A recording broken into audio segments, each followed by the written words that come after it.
Imagine a giant, immensely powerful storm rotating over your head. You'd be terrified if you could see it. But this storm is invisible to the unaided eye. It isn't your regular hurricane. This intense phenomenon happens in space. Space hurricanes are giant swirling storms that form not in our oceans but up in the ionosphere. It's part of Earth's upper atmosphere charged with energy from the sun. Space storms look a lot like traditional hurricanes, except they're made up of plasma, supercharged gases, and instead of raining water, they rain electrons. These massive rotating hurricanes appear over Earth's polar regions. Now, think of a space hurricane as a giant funnel or whirlpool of energy spiraling over the polar regions. It's only visible from high altitudes or by satellites. Space hurricanes also produce cyclone-like auroras. Such colorful light shows look similar to good old auroras, but there's a big twist. Space auroras usually spin near the North Pole for several hours, raining charged particles into the upper atmosphere. Hurricanes on Earth are born from warm ocean water and low-pressure areas. They're fueled by Earth's rotation and heat energy from the ocean. Space hurricanes, on the other hand, are created by a different process altogether. They're influenced by magnetic fields instead of Earth's water. When the solar wind, a steady flow of charged particles coming from the sun, comes into contact with Earth's magnetic field in just the right way, it creates a kind of swirling vortex of energy high up in the ionosphere. It starts spinning, much like how a regular hurricane spins in the atmosphere. Now, let's go all the way back to 2014. That was the first time researchers spotted a massive space storm over the Arctic using satellite data. That hurricane was huge, but at that time, they didn't know exactly what it was. What they did know was that its base stretched over 600 miles in diameter, and it had multiple spiral arms that looked just like the arms of a traditional hurricane. The storm also had a calm eye in the center. There, the plasma was still compared to the fast-rotating outer regions. Some parts of this storm spun at speeds up to 4,700 miles per hour. It's an incredible speed compared to Earth's hurricanes. The team observed the phenomenon for 8 hours. After that, it gradually broke down. Scientists managed to identify this storm as a space hurricane only in 2021, using observations that had been made several years before. Space hurricanes have several distinct features. First, it's cyclone-shaped, massive, bright auroras that can last for hours. Then there's the eye of the storm, a calm, stable center of the hurricane. A space hurricane also creates a circular magnetic field with strong disturbances around it. Plus, scientists mention electron rains in the ionosphere. These rains are what causes those bright, colorful auroras right below the storm. But how do space hurricanes form? To understand this process, we need to first talk about regular auroras, like the northern lights. The sun emits a stream of charged particles, also known as the solar wind, non-stop. And sometimes, this wind brings massive bursts of energy towards Earth. Luckily, Earth has a magnetic field that acts like a shield, protecting us from most of this high-energy solar radiation. But when solar winds are too strong, they can get into the upper atmosphere, especially near the poles. When these particles from the sun hit Earth's magnetic field, they release energy that lights up the sky in the form of auroras. Now, in a typical aurora, electrons from the solar wind excite nitrogen and oxygen molecules in the atmosphere, which then emit light, leading to colorful shows in the sky. Space hurricanes are similar, but they happen at higher latitudes, above the region where auroras usually appear. They create a swirling, cyclone-like effect that looks quite different. Scientists are still studying the exact conditions necessary for a space hurricane to occur. But they already know that, surprisingly, such storms happen during very calm space weather. This is the opposite of traditional geomagnetic storms, which need intense solar activity. Space hurricanes need just the right balance of low solar wind and northward-pointing magnetic fields. And even though these storms are uncommon, they aren't impossible, hence those unique swirling storms above the poles. When scientists observed the space hurricane over the North Pole, they noticed some shocking similarities to hurricanes on Earth. Just like the typical hurricane, a space hurricane has a central area where the plasma is calm. Even more curiously, the plasma in space hurricanes spins in a counterclockwise direction, which is like hurricanes raging in the northern hemisphere. The space hurricane also has multiple spiral arms, just like the ones you can see in satellite images of Earth hurricanes. Plus, the space hurricane doesn't need the strong solar winds that typically create disturbances in our atmosphere. No, it forms in periods of calm, just like how an Earth hurricane can only form if the winds in the atmosphere aren't too disruptive. Now, space hurricanes may be high above us, but they can still affect our daily lives, especially in areas related to satellite communications and space navigation. Those electron rains caused by the storm interfere with radio signals that travel through the upper atmosphere. It can disrupt GPS systems, radio communications, and radar systems. What's even worse, this interference can impact the orbits of space debris or space junk, which is already a problem for spacecraft and satellites in low Earth orbit. The storm's electron rain slightly heats up the atmosphere, which leads to extra drag on satellites and can potentially change their orbits. At the same time, the effects space hurricanes have on Earth aren't as direct and disastrous as those of hurricanes down here. They really don't pose any serious health risk to astronauts or damaged satellites. But researchers say that studying such storms can help improve predictions for satellite operations, especially for flights that cross polar regions. Now, interestingly, scientists didn't set out to find space hurricanes when they spotted one. The discovery was a total accident. It happened when Larry Lyons, a space physicist from UCLA, and his team were looking through satellite data for another study. In this study, they noticed unusually strong plasma flows in the polar cap, the region at Earth's poles where auroras usually don't appear. When they looked more closely, they saw that this plasma wasn't just flowing, it was swirling, creating a circular pattern with a bright auroral spot in the middle. The researchers were intrigued. They analyzed over 300 different space hurricane events that happened over a span of 11 years. These storms appeared most often in the afternoon during summer months. It made the scientists believe there might be certain times and conditions that could encourage their formation. Luckily, with new research tools and techniques, scientists have been able to identify space hurricanes with greater precision. And recently, they've spotted parallel storms happening near the South Pole as well. The most exciting thing about this research is that it might help us better understand Earth's space neighborhood and the way solar energy affects it. Scientists like Lyons believe that space hurricanes may not actually be a new phenomenon. They may have been occurring for a long time, but no one noticed them. Space plasma physicists point out that space hurricanes resemble a phenomenon people observed earlier. It's called high-latitude dayside auroras. At the same time, space hurricanes are much brighter, and they have stronger circular flows, which give them those hurricane-like arms. Understanding space hurricanes could eventually help scientists predict them. It would be useful for planning space missions and making satellites more reliable. Plus, by looking at these storms, researchers hope to create a more complete picture of how auroras behave at higher latitudes.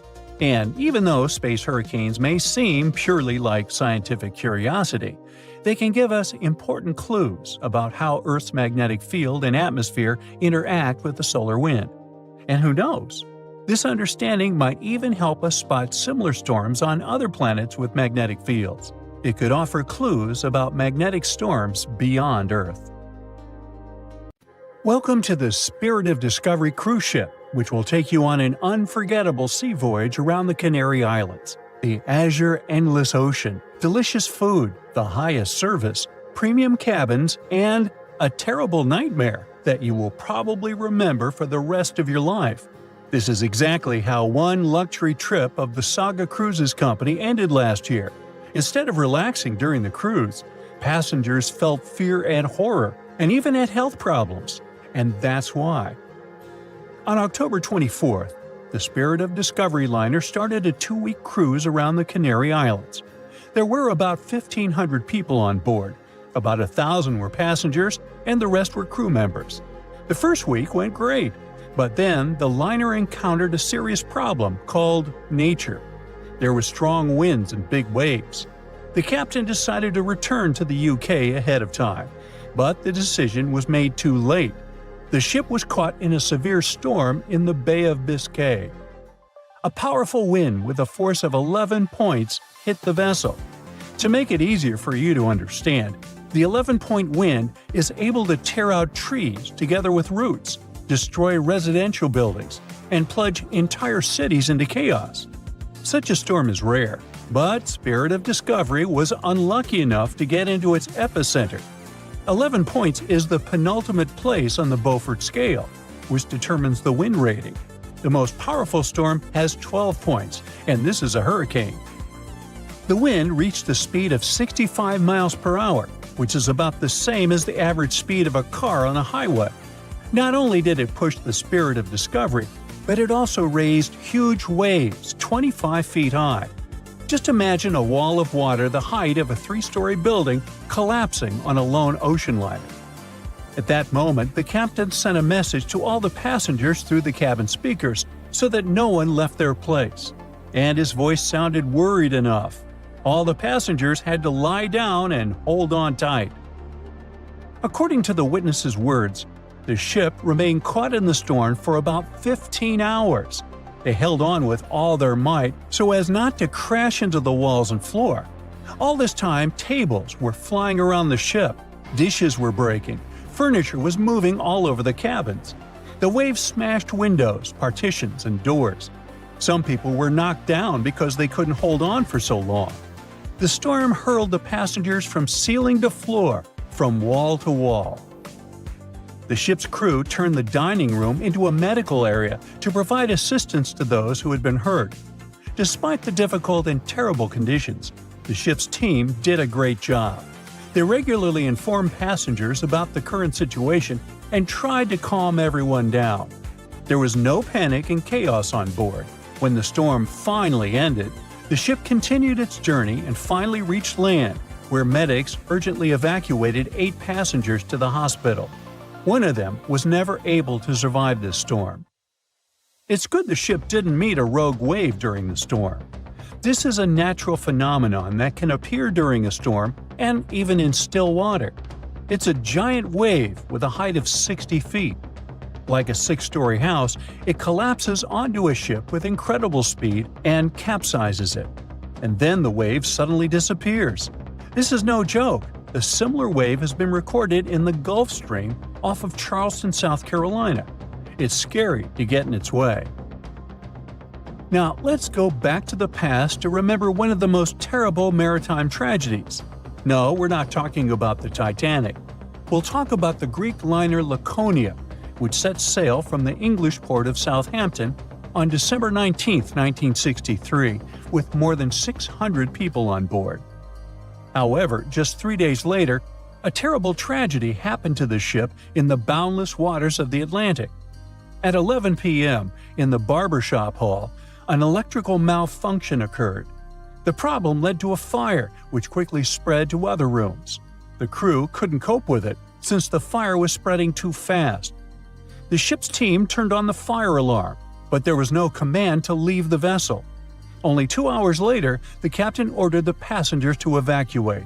All this time, people were either relaxing in their cabins or enjoying a party in the ballroom. The crew was probably trying to put out the fire without causing panic. However, when the situation became critical, the evacuation began. People panicked and ran to the lifeboats, but many didn't manage to get inside. One of them was John Morris. He survived this catastrophe and shared his memories of how he put his family in a lifeboat while he stayed on board the ship. He didn't even have a life jacket. Since there was nowhere to go, the ship's crew opened a bar so that people could relax a little. However, at that moment, boilers began to explode inside the ship, and it became clear the vessel wouldn't stay afloat for too long. John Morris decided to jump into the water right in his tuxedo. As soon as he was overboard, he grabbed onto a piece of wooden deck cargo and swam as far away from the ship as he could. The giant liner could sink at any moment, And when such a huge object goes down to the seabed, it forms a water funnel that pulls along everything around. Rescuers arrived at the scene sometime later. Fortunately, John Morris's pregnant wife and young son were alive, but his mother-in-law unfortunately didn't survive the disaster, like many other people that day. Of course, after this incident, the Greek Ministry of Merchant Marine initiated a thorough investigation. For 2 years, they collected information from passengers and the captain, studied the technical characteristics of the ship, and eventually came to certain conclusions. According to them, the ship's crew gave the evacuation order too late. Not all passengers were able to get into lifeboats, but half of those boats remained on board because of the chaos that prevailed during the evacuation. Several officers of the liner were accused of negligence, but the captain and his first mate received the most criticism. As for John Morris, he stated that he felt himself under protection that day. Another unusual story happened on a cruise ship relatively recently. Spoiler alert, the ship didn't sink, there was no evacuation, and the weather was good. However, for many passengers, this journey became a real challenge.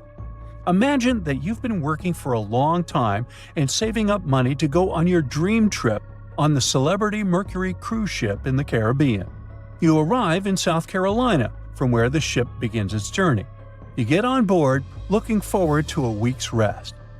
At first, everything is fine.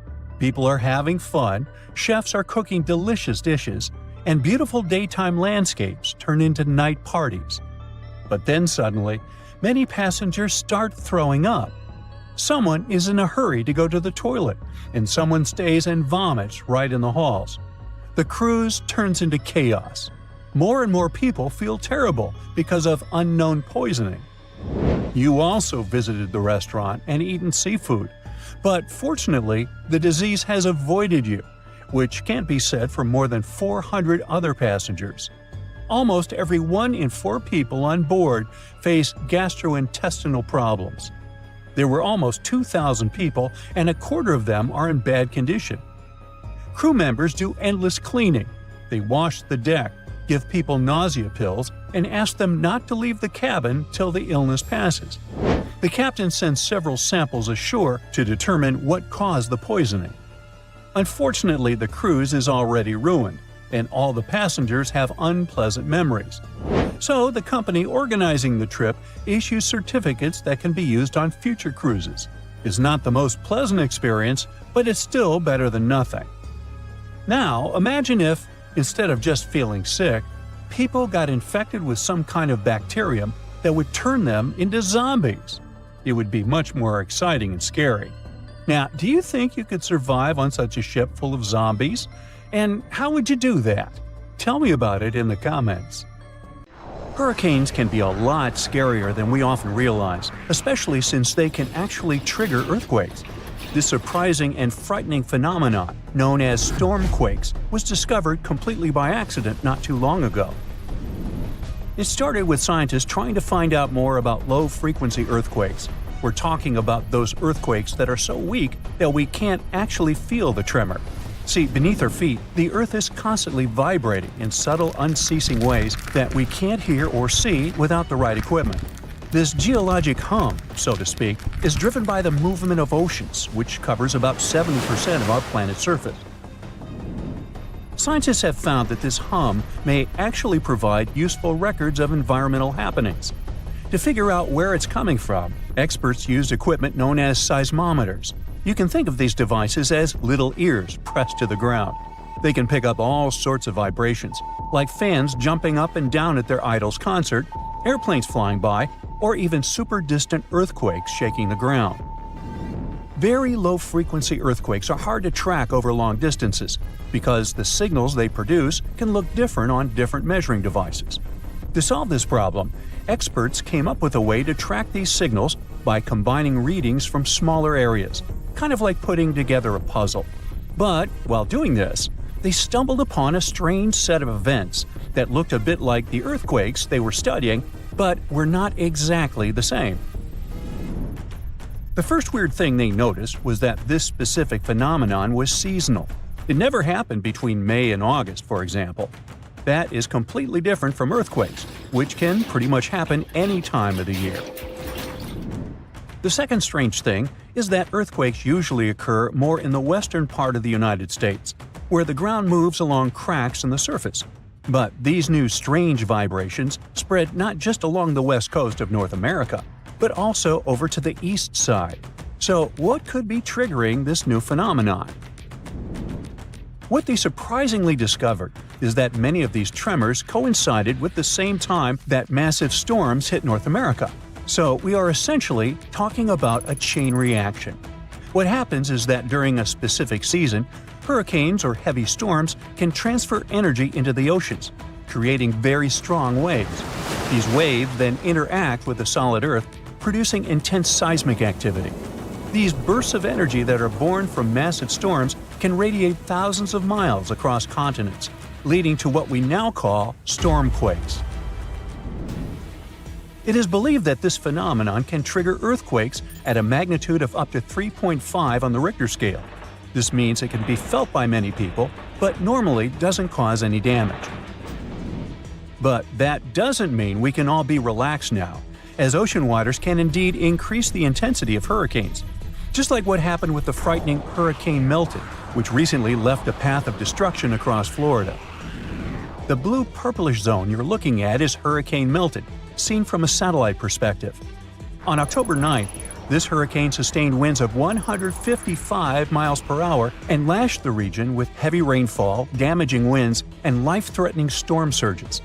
Estimates show that the losses could be up to $34 billion, which could make it one of the costliest storms in United States history. What happened with Hurricane Milton was pretty tricky. It all started with some record hot water in the Gulf of Mexico. That warm water acted like a power-up, giving this hurricane the energy it needed to grow. And then, there was also this process called eye wall replacement that helped it get bigger too. We'll get to that in a moment.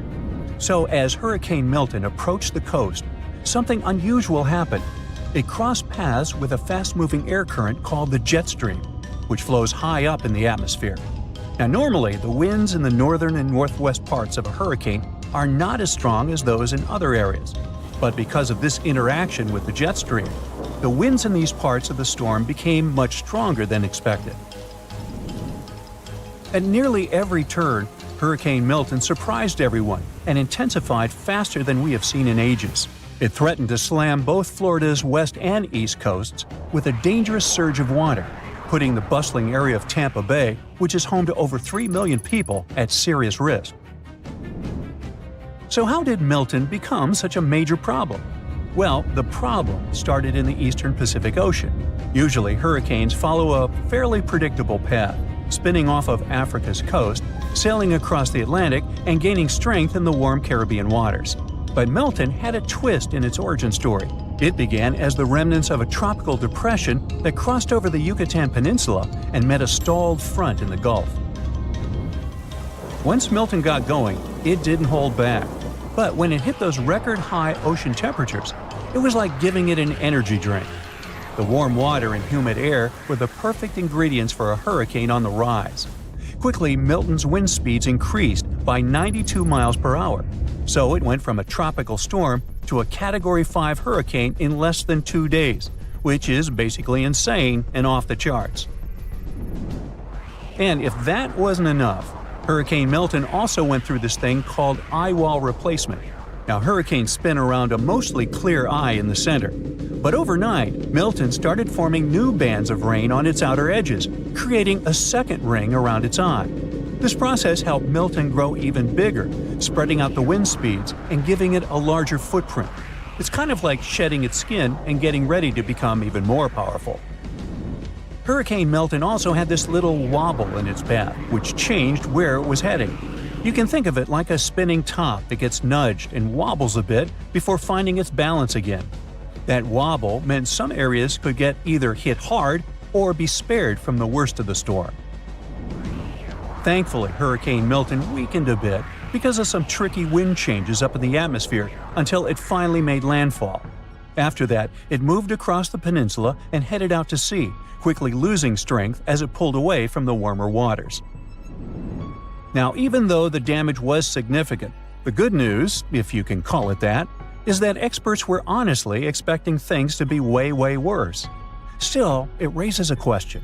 How close was Milton's wind speed to the maximum? Or, in other words, is there a limit to how strong a hurricane can get? Well, the answer is yes, there is a speed limit for hurricane winds, but it's not a set number. Right now, the strongest the storm can get is around 200 miles per hour. But that maximum speed can change depending on many factors, like the heat in the ocean. Think of the ocean as the fuel for hurricanes. The warmer the water, the more fuel these storms have to work with.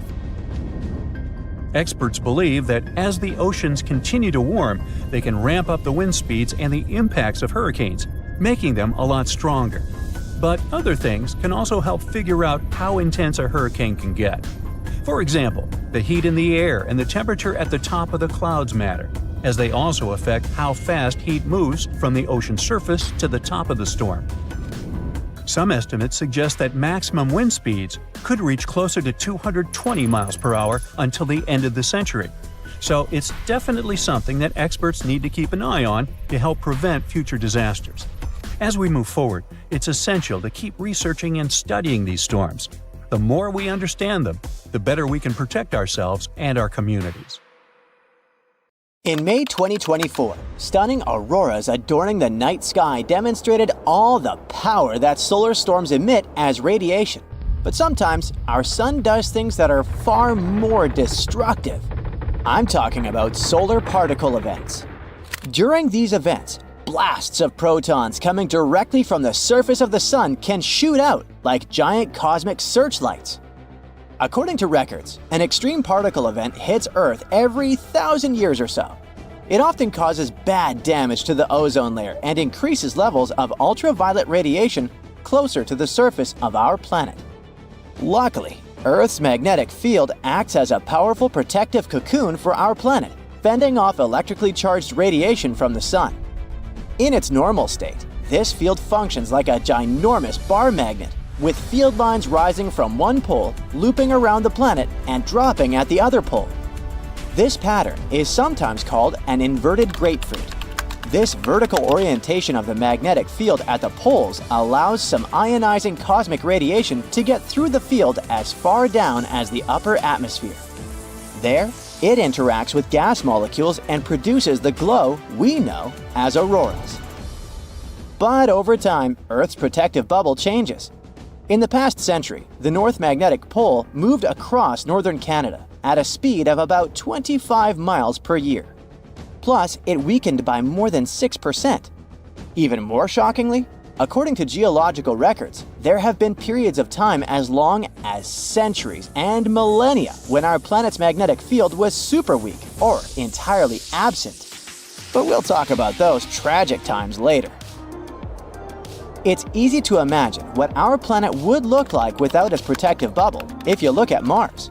The red planet lost its global magnetic field long ago.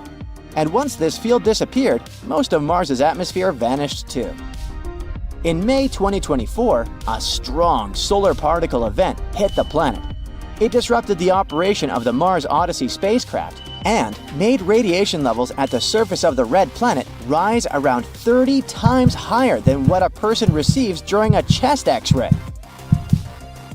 The sun's outer atmosphere constantly emits a changing stream of electrons and protons, the solar wind. At the same time, the surface of the star also produces bursts of energy, mostly protons, during solar particle events. These bursts of energy have a connection to solar flares, extremely powerful bursts of electromagnetic radiation that can last from minutes to hours. Protons are way heavier than electrons and carry more energy.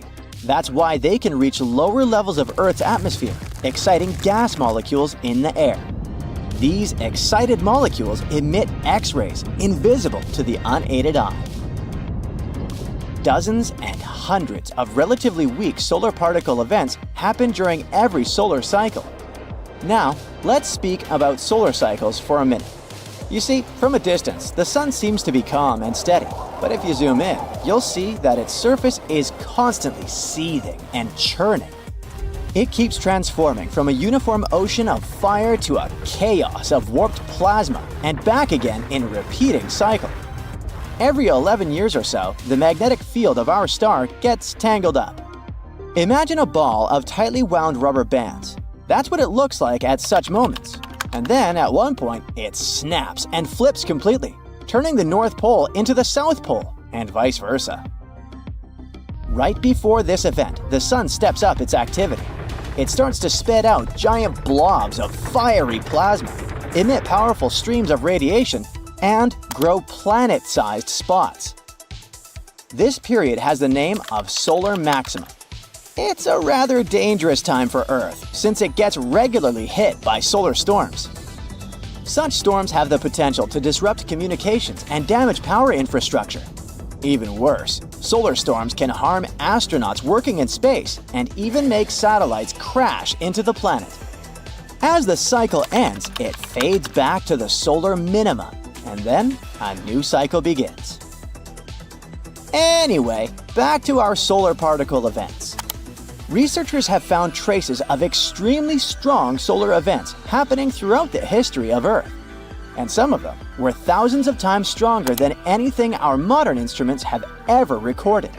Such extreme solar particle events happen approximately every few millennia.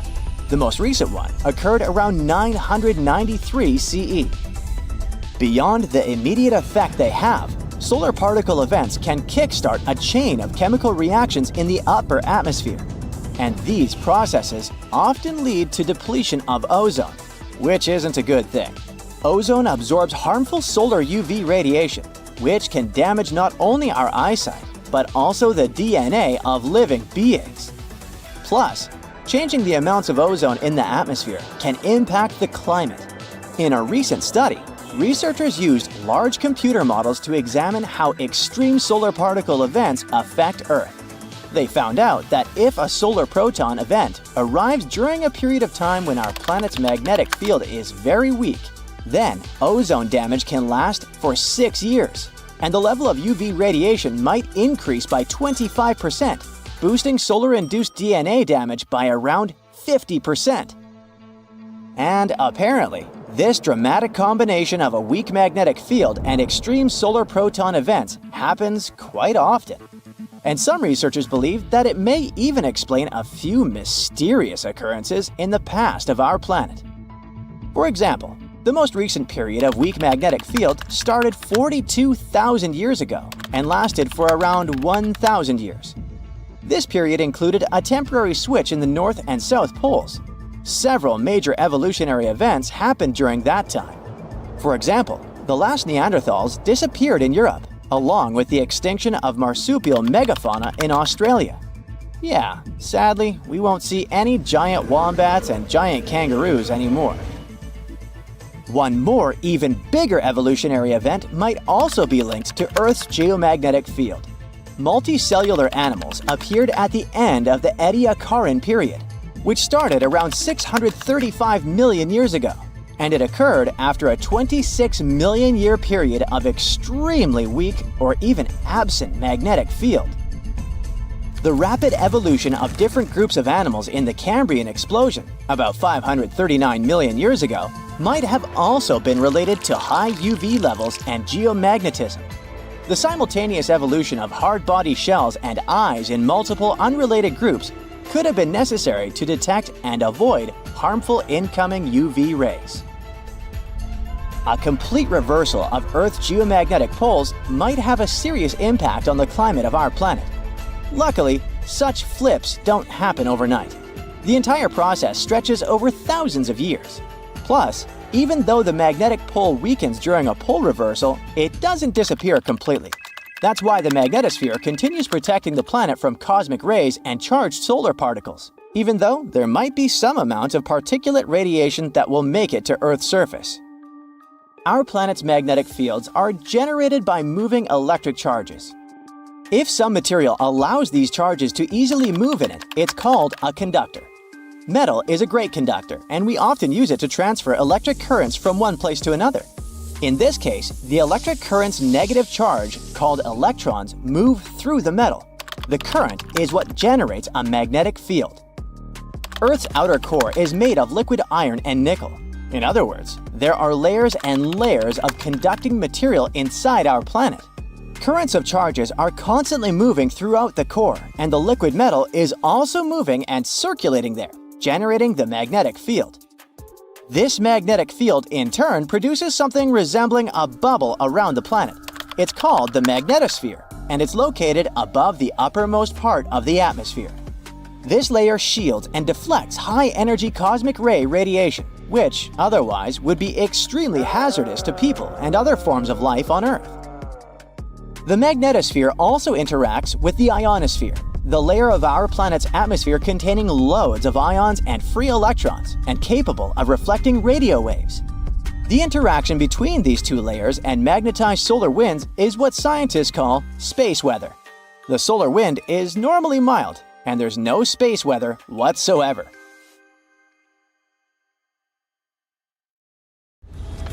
Whoa, look at that view. It's a pity about the traffic.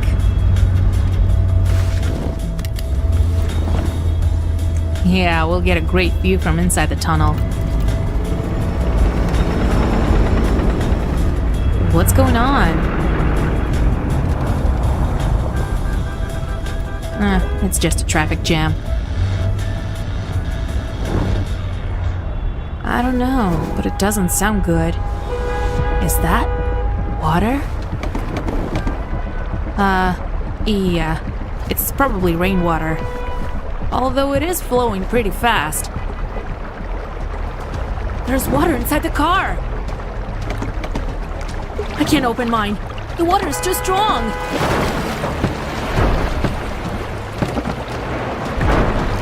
Look! Do you see that? The end of the tunnel! We're almost out! The current will carry us out. We're gonna hit in! I'm trying! Help!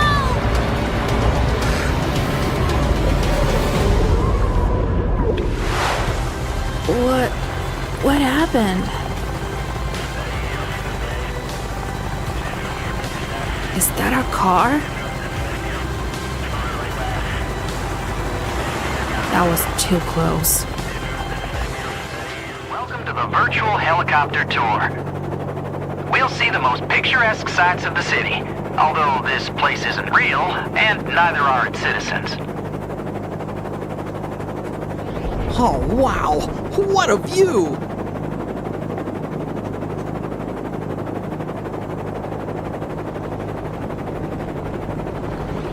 Whoa, it looks like a tsunami is coming! Oh my cat, you're right. We should get out of here as fast as we can.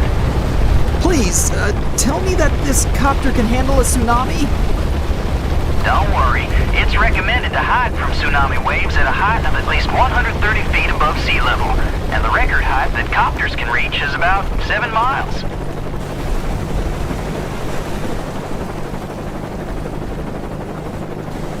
Well, at least this city is just a simulation, and no one got hurt.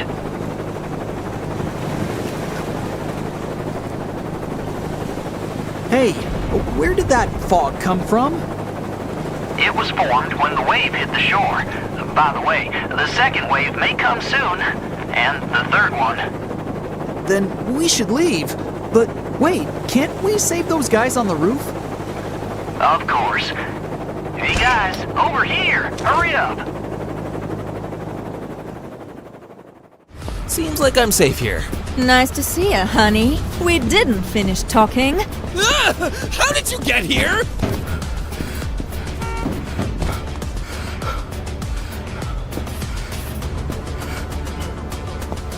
You can't hide from me. Challenge accepted. This roof looks good. I'm gonna get you. Come on, come to mommy. Leave me alone! And speaking of that, you forgot about my mother's birthday, empty head. See you never. Show yourself.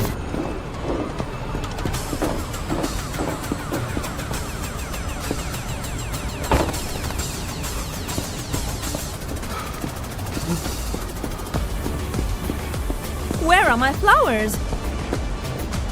Where is my gift for Valentine's Day? Why are you so lame?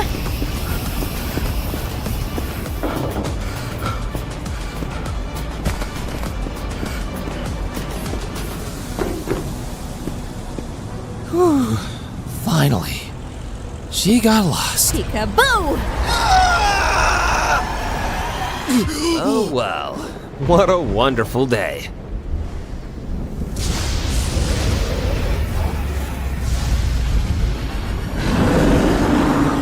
Whoa!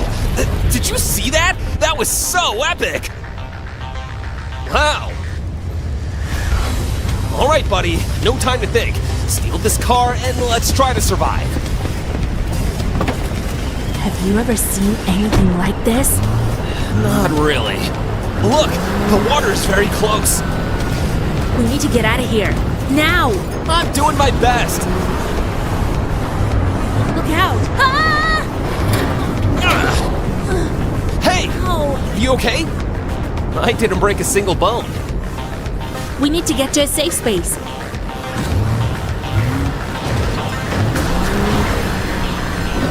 This is it! Look out! Hold on! We'll get out of here, I promise! Let's just try to run away from the waves. Hold on! I have a plan B. Oh no, plan B is canceled. Whoa! Alright, let's give it a try.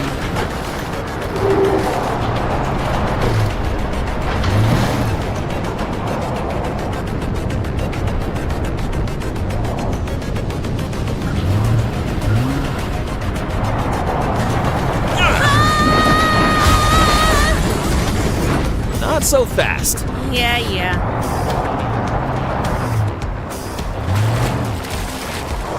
We need to get out of here. I have an idea.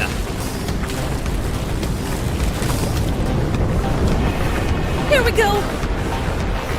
Come here. It's all over. Oh, we're so lucky. Ava!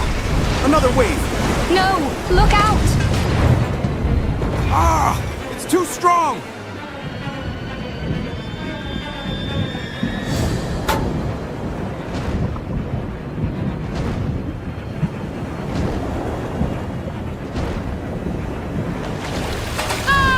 Help me! This can't be happening!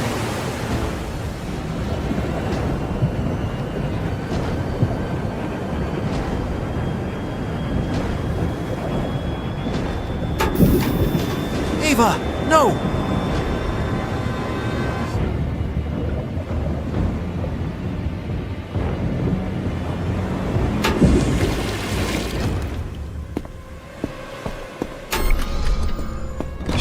She's not breathing. I'll need to give her CPR. It's 30 compressions in the center of her chest. Then 2 rescue breaths. Come on.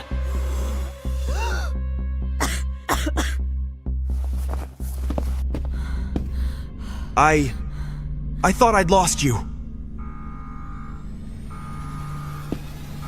We can't go back out there. We'll need to find another way out.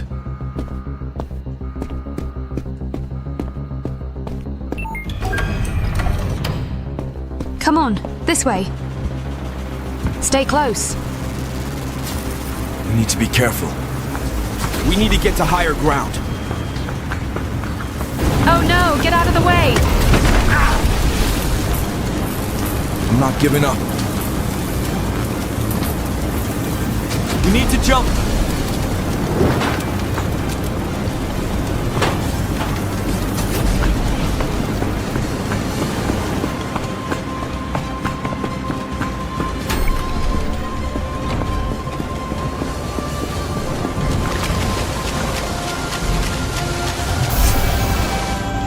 Let's get out of here. Oh, what a serene morning. Whoa, good heavens. The meteors. Hold on. I need to move, and fast.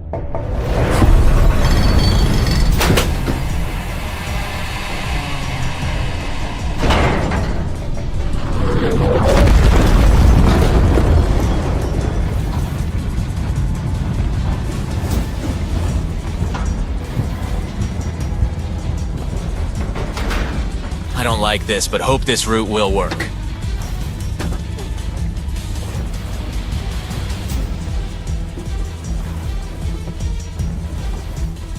Stay calm, buddy.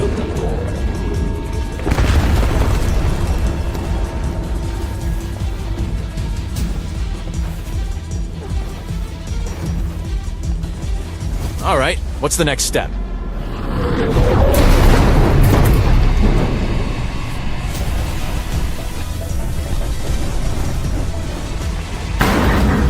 Seems like it's my only way out.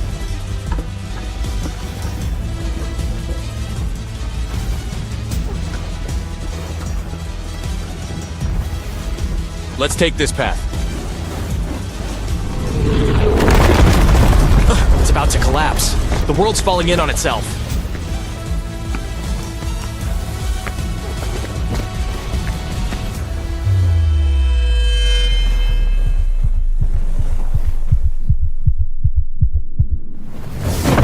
I need to reach fire escape ladder. Hope the worst has passed.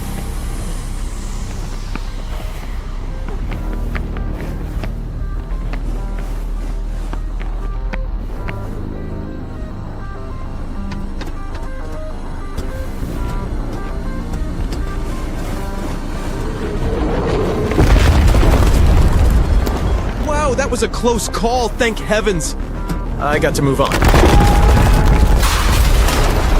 Thank goodness.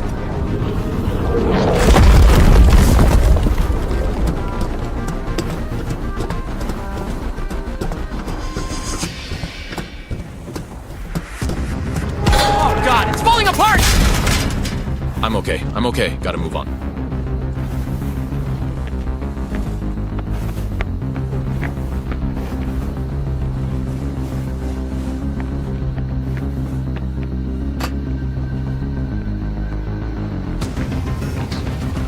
What is that, a tsunami? Wow, this is definitely my day.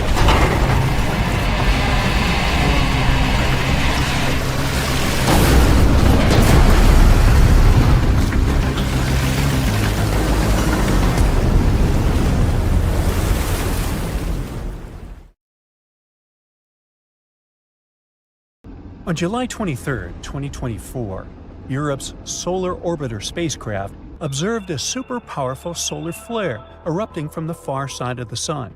This flare wasn't the most extreme ever recorded, but still, we got extremely lucky this time not to get fried by it.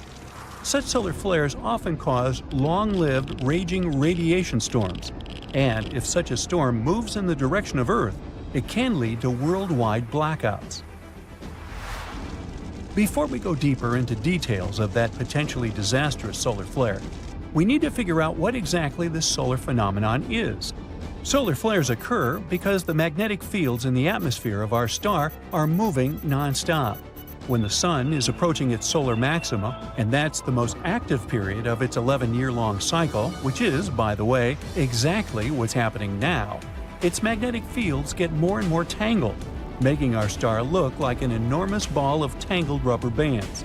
They loop around, cross over one another, cut one another off, and then reconnect. Ever seen iron filings sprinkled on a bar magnet? These filings line up along the magnetic lines of force. Like that, the hot plasma on the surface of the Sun is at the mercy of the magnetic lines of force. Sometimes, when the magnetic fields interact with each other, some plasma gets disconnected from the fields, and its particles accelerate to immense speeds and send powerful radiation to space. That's what a solar flare is. Other times, our star throws off massive amounts of matter. Those events are coronal mass ejections, CMEs. Just one CME can contain as much as 20 billion tons of material.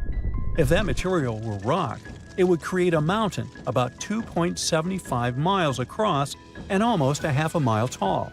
The ejected material often travels at a speed of over 1 million miles per hour. Solar flares and CMEs are the most powerful explosions in the solar system, releasing unimaginable amounts of energy. Solar flares have their own classification according to their strength. The smallest and weakened ones are A and B class. Then there are C and M class solar flares.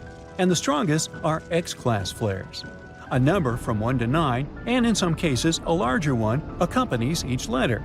That's similar to the Richter scale for earthquakes. A and B-class flares are too weak to affect our planet. As for C-class flares, they may have small, noticeable consequences. M-class flares can cause short radio blackouts at the poles and weak radiation storms that can still harm astronauts. But the most dangerous of them all are X-class flares. These are flares more than 10 times more powerful than X1. That's why the classification of X-class flares can go higher than 9. Now let's get back to that recent solar flare. It was X14 Class 1. Now, we already know that it means it was an extra strong flare. Other large flares astronomers have detected recently include an X12 solar flare that happened on the 20th of May and an X10 flare that occurred on the 17th of July. All of them have come from the backside of the Sun. If we talk of the Earth side of our star, the largest solar flare that has been recorded so far within this solar cycle happened on the 14th of May. It was an X8.7 flare that led to radio blackouts, and a strong geomagnetic storm leading to magnificent auroras all over the world occurred a few days earlier. Powerful coronal mass ejections accompanied this storm. As for the July X-class flare, it was so powerful that it could have ended up tragically for us. Luckily, all that magnetically charged plasma blast that accompanied the flare didn't travel in our direction. If it had, it would have been quite the solar storm. Auroras would have been incredibly impressive and a wee bit terrifying in their magnificence. But at the same time, such a dynamic blast of energetic particles hurtling our way could have caused major technological problems and electrical blackouts, like the event in 1989, which severely harmed Quebec's power grid, or a much earlier catastrophe that still managed to cause a lot of harm to the world. I'm talking about the Carrington event, which occurred in 1859 and was the first documented solar flare affecting our planet. It happened on the 1st of September and was named after Richard Carrington, the solar astronomer who witnessed the flare through his own telescope and sketched the sun's sunspots. According to scientists, that flare was the most powerful documented solar storm over the last 500 years. The Carrington event triggered auroras that were visible as far south as the Caribbean.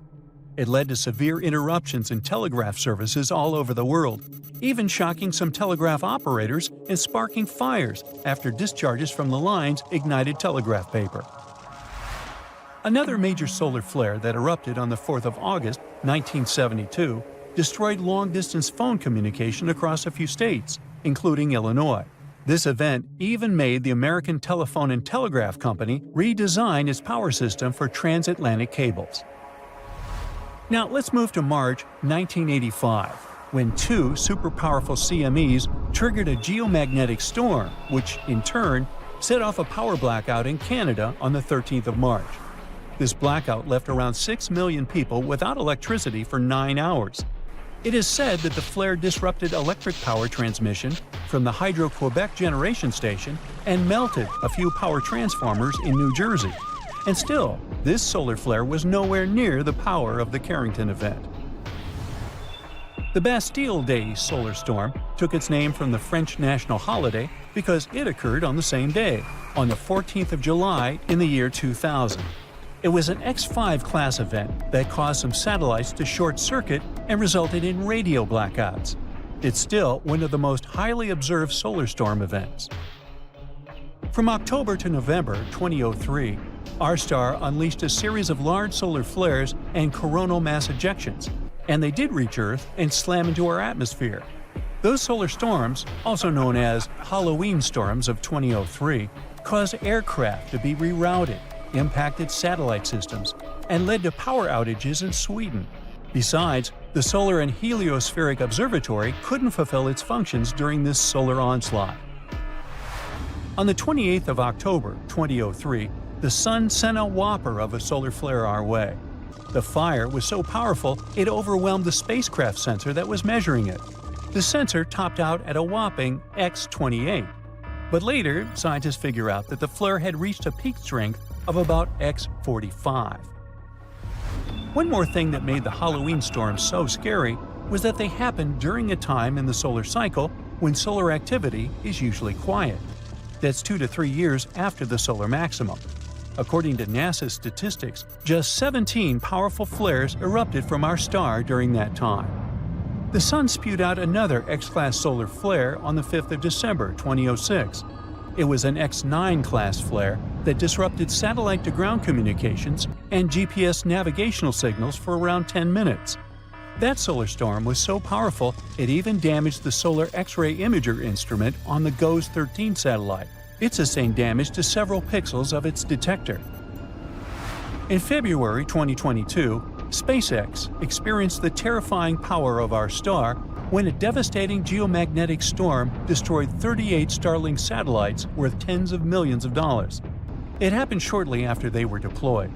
Unfortunately, Starlink satellites are especially vulnerable to geomagnetic storms since they're released into extremely low-altitude orbits, between 60 and 120 miles. They also rely on their onboard engines to overcome the drag force and raise themselves to their final altitude of around 350 miles over the surface of our planet. The thing is, during a geomagnetic storm, Earth's atmosphere absorbs energy from the storm, heats up, and extends upwards. It results in a denser thermosphere, which means more drag, and it can be a serious issue for satellites. That's exactly what happened. The batch of newly released Starlink satellites didn't manage to overcome the increased drag and started to fall back, eventually burning up in the atmosphere. Oh, gosh. Wow! Whoa! All right, buddy. No time to think. Whoa! Let's try to survive. Wow! I gotta move as fast as I can! It's already here! Ugh. Everything's falling apart!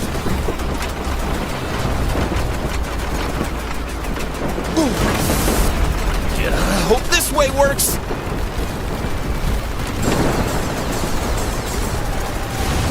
Let's go!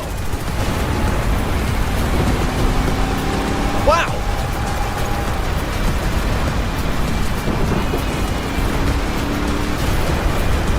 Let's go this way!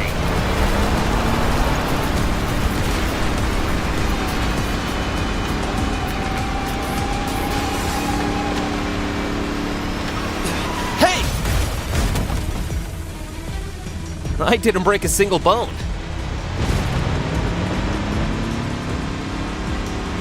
Okay now, what's next?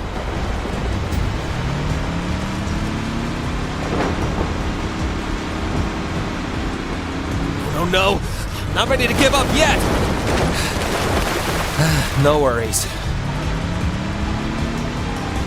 There's a main road behind these houses. Let's try to get there.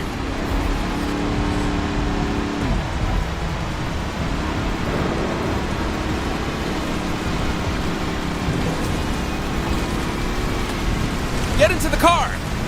Hurry up, babe! We need to get out of here. Now! Let's go! Whoa! Did you see that? Oh, watch out! Ah!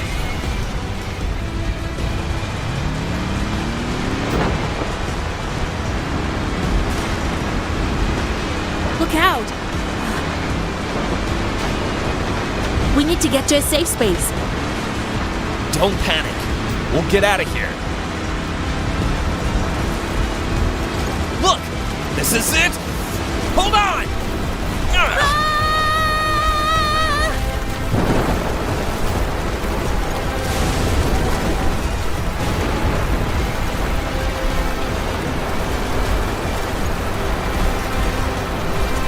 Whoa! Here we go!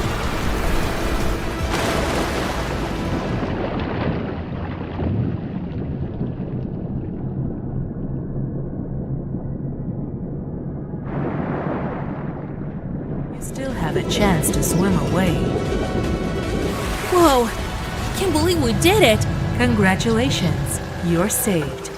Thankfully, it's just a simulation and no one got hurt. Come on, let's get out of here. No. No! It can't be! It's a tsunami! Whoa! Hold on tight! We need to go faster! Whoa! It's catching us! We have to get to the land!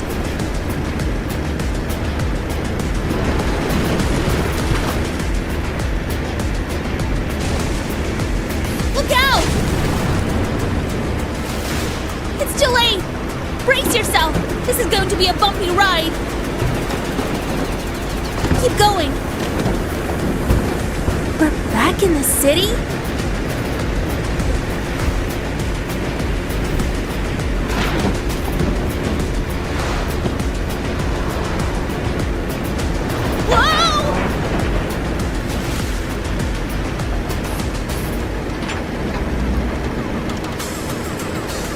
Oh no. Okay, we need to get off this boat. Whoa, that was crazy. Be careful, it's slippery. Go on that roof. Ah! You saved me. I thought I was a goner. We can move along that fence. Go! There's no time to waste! Oh no.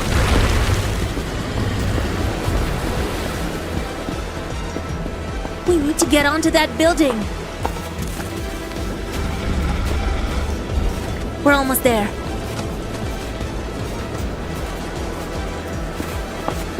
Get to the top of the tower.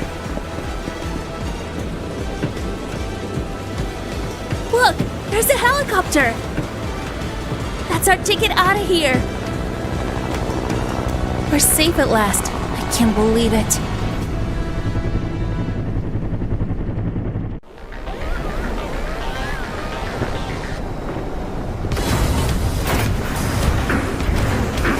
Whoa!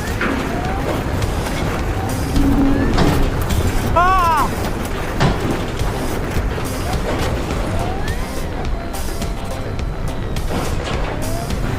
Whoa, that was close, huh?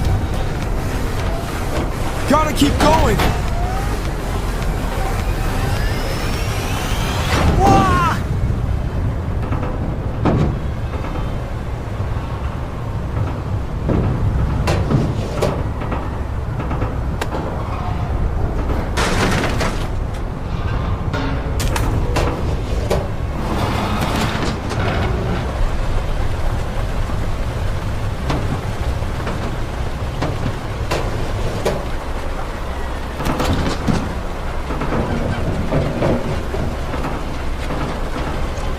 Let's go!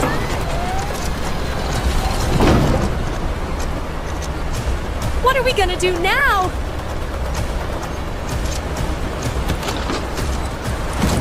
Oh no! No!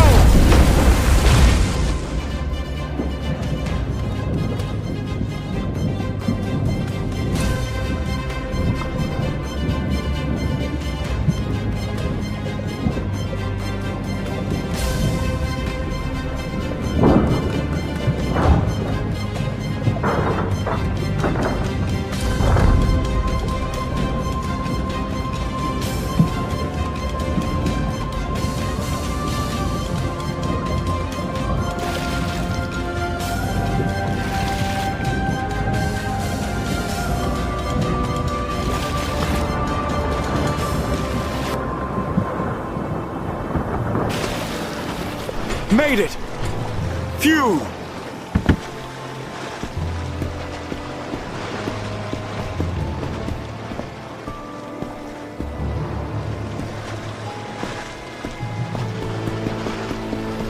Wow! He can't help us, Ava. We have to navigate this boat on our own. Whoa, it's so shaky. This weather is too stormy for a cruise. Watch your head, babe. Look, No time to panic. Let's get out of here. ouch. Ava, are you okay? No worries. I'm all right. Grab something and hold on tight. You can be washed away by a wave. Okay. Look out. Wow. This city is a hot mess. Careful. Maybe we could try to get on a roof. Yeah. It's not safe to stay on board. Are you ready? Yeah.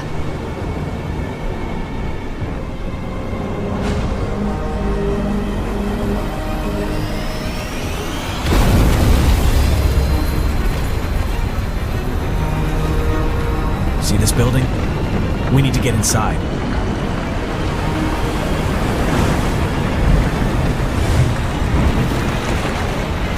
Ava, where are you? Can you hear me?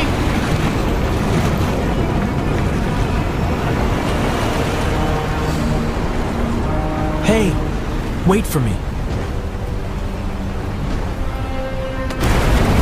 Everything's falling apart. It feels a little dizzy. Okay, let's try this way. Oh, there you are. Phew, I'm so glad you're okay. Nice view, huh?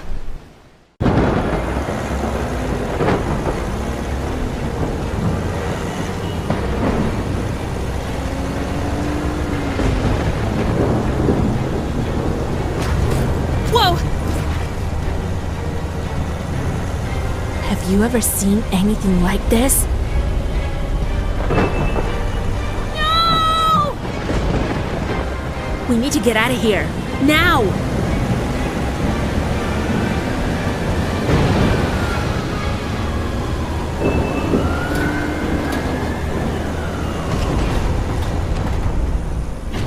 Look out! Ah! Come on! We need to get to a safe space. What are we going to do? Ah!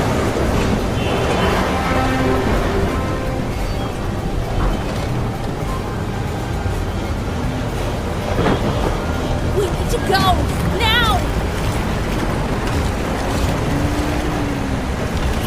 We need to hurry up. Please! We have to get out of here!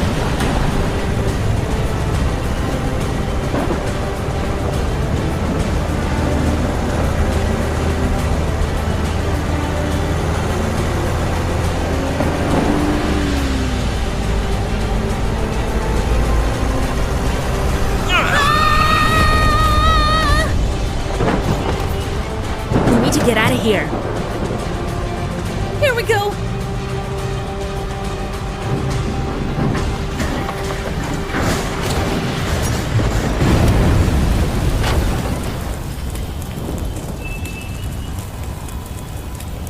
We made it.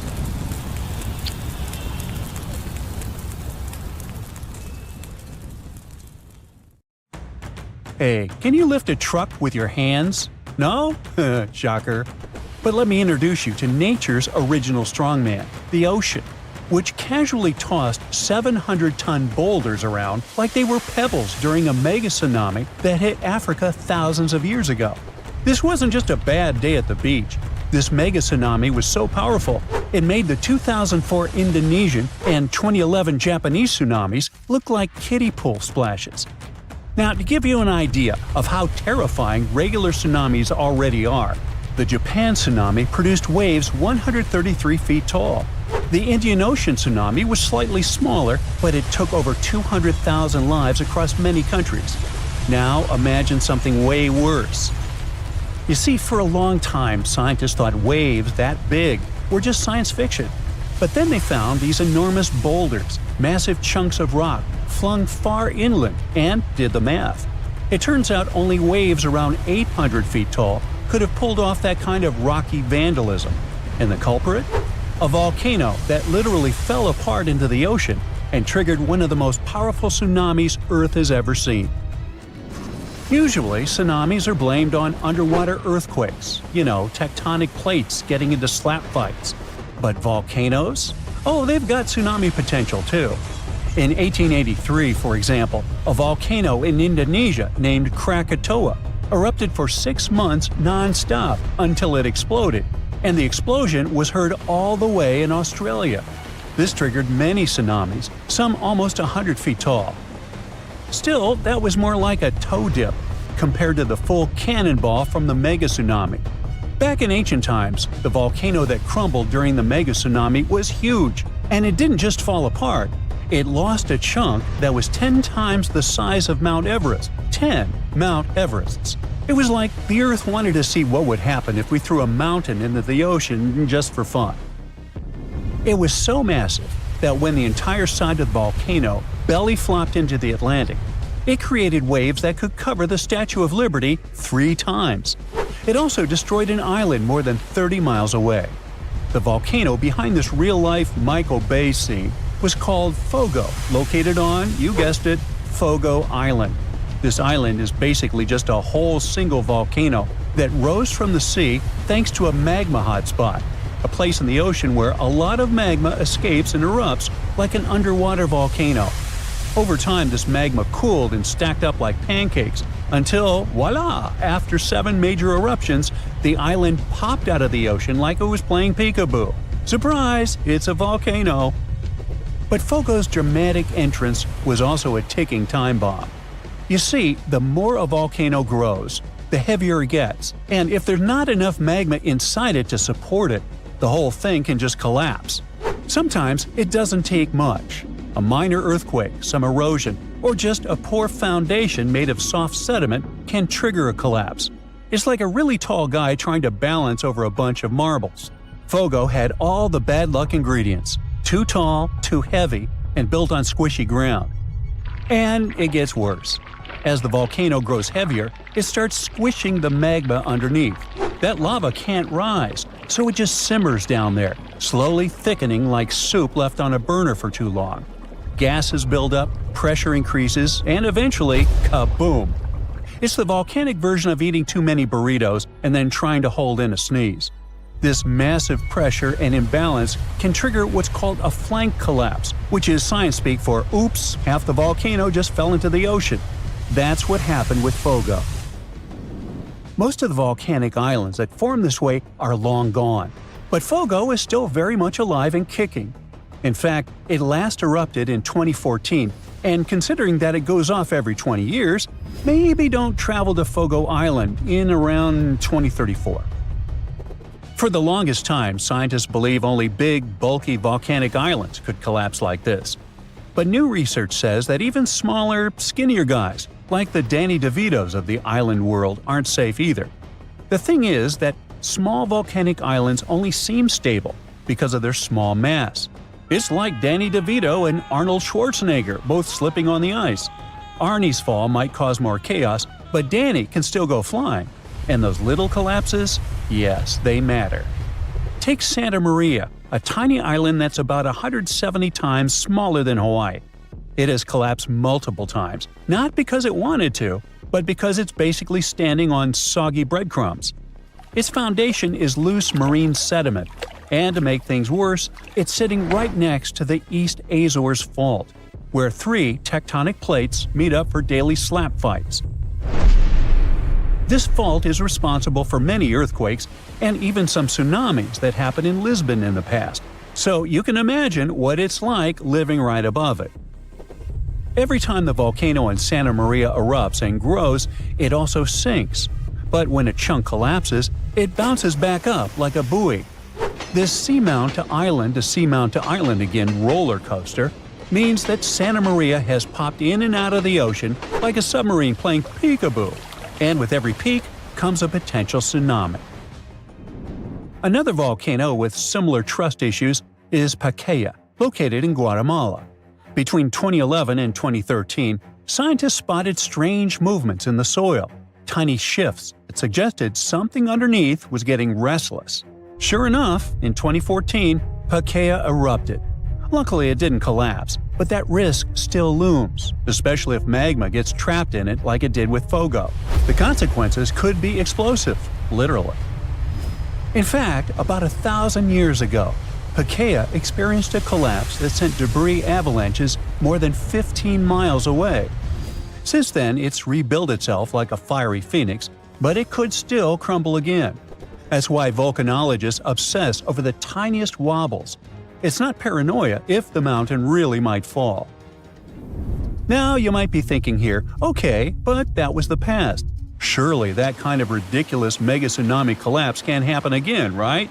Well, welcome to the 21st century. Islands like Hawaii, La Palma in Spain, and various parts of the Caribbean are sitting on the same kind of geological whoopee cushions. All it takes is the right combo: loose foundation, steep slopes, maybe some trapped magma, and boom, flank collapse. In fact, it's already happened recently. In 2018, Anak Krakatau, the volcanic baby of the infamous Krakatoa, lost a big chunk of itself during an eruption. It caused a tsunami, but it was more awkward than devastating, like a volcano losing its pants on stage. Embarrassing, but survivable. But that's just amateur hour compared to history's real showstoppers. Ritter Island's 1888 collapse was so intense that the island literally got shorter.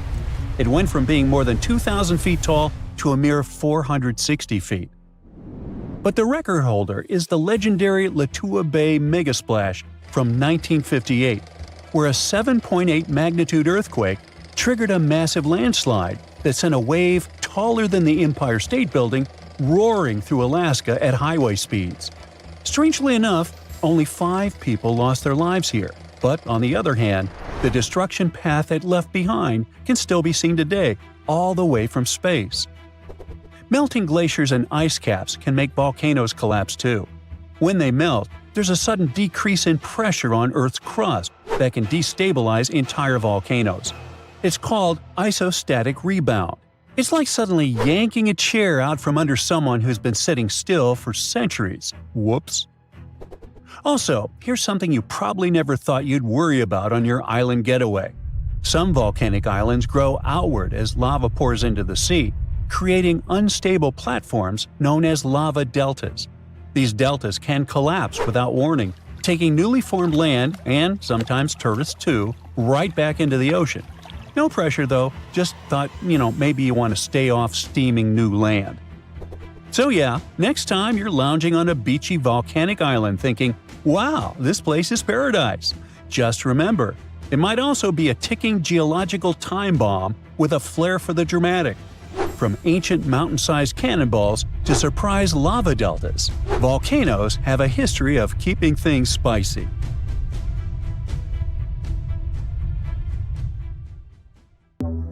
Something interesting has recently happened in South Dakota. It was all over the internet, so perhaps you already know about it. In July of 2022, the sky in this state suddenly turned green. So, what happened there? Was it caused by a human or by nature? Let's find out. Tuesday, July 5th, 2022. Shortly after a heavy storm, the sky over South Dakota in the U.S. was still overcast. Locals finally went outside and saw that the sky had an intense dark green hue, and they'd never seen anything like that before. People said that it looked like something straight up from science fiction, or even a horror movie. Unsurprisingly, South Dakotans immediately started spreading the news all over social media. People shared their beautiful, yet very eerie pictures on Twitter. They showed the sky over the city of Sioux Falls and a few other towns. Even though it may look like something supernatural, in reality, this is not a terrifying phenomenon at all. It's a simple play of the light and the atmosphere. Something like this happens quite rarely, and usually means that really bad weather is approaching. And that's also true to what happened in South Dakota. Just before people started sharing photos, a thunderstorm swept through the town of Sioux Falls. This was confirmed by the U.S. Weather Service. This hurricane was terrible. The wind speed was about 100 miles per hour. According to the Beaufort scale on wind speeds, this is the fastest and most destructive storm. There are only 12 numbers on this scale, and the maximum wind strength starts at 73 miles per hour. But why isn't this all over the news then? Well, because it's kind of a usual thing for the residents. Thunderstorms occur very often in the United States, especially in the warmer months. And 1 out of 10 such thunderstorms can become something serious, like a tornado. This one wasn't an exception. It was the so-called derecho storm. Derecho is very widespread and long-lived.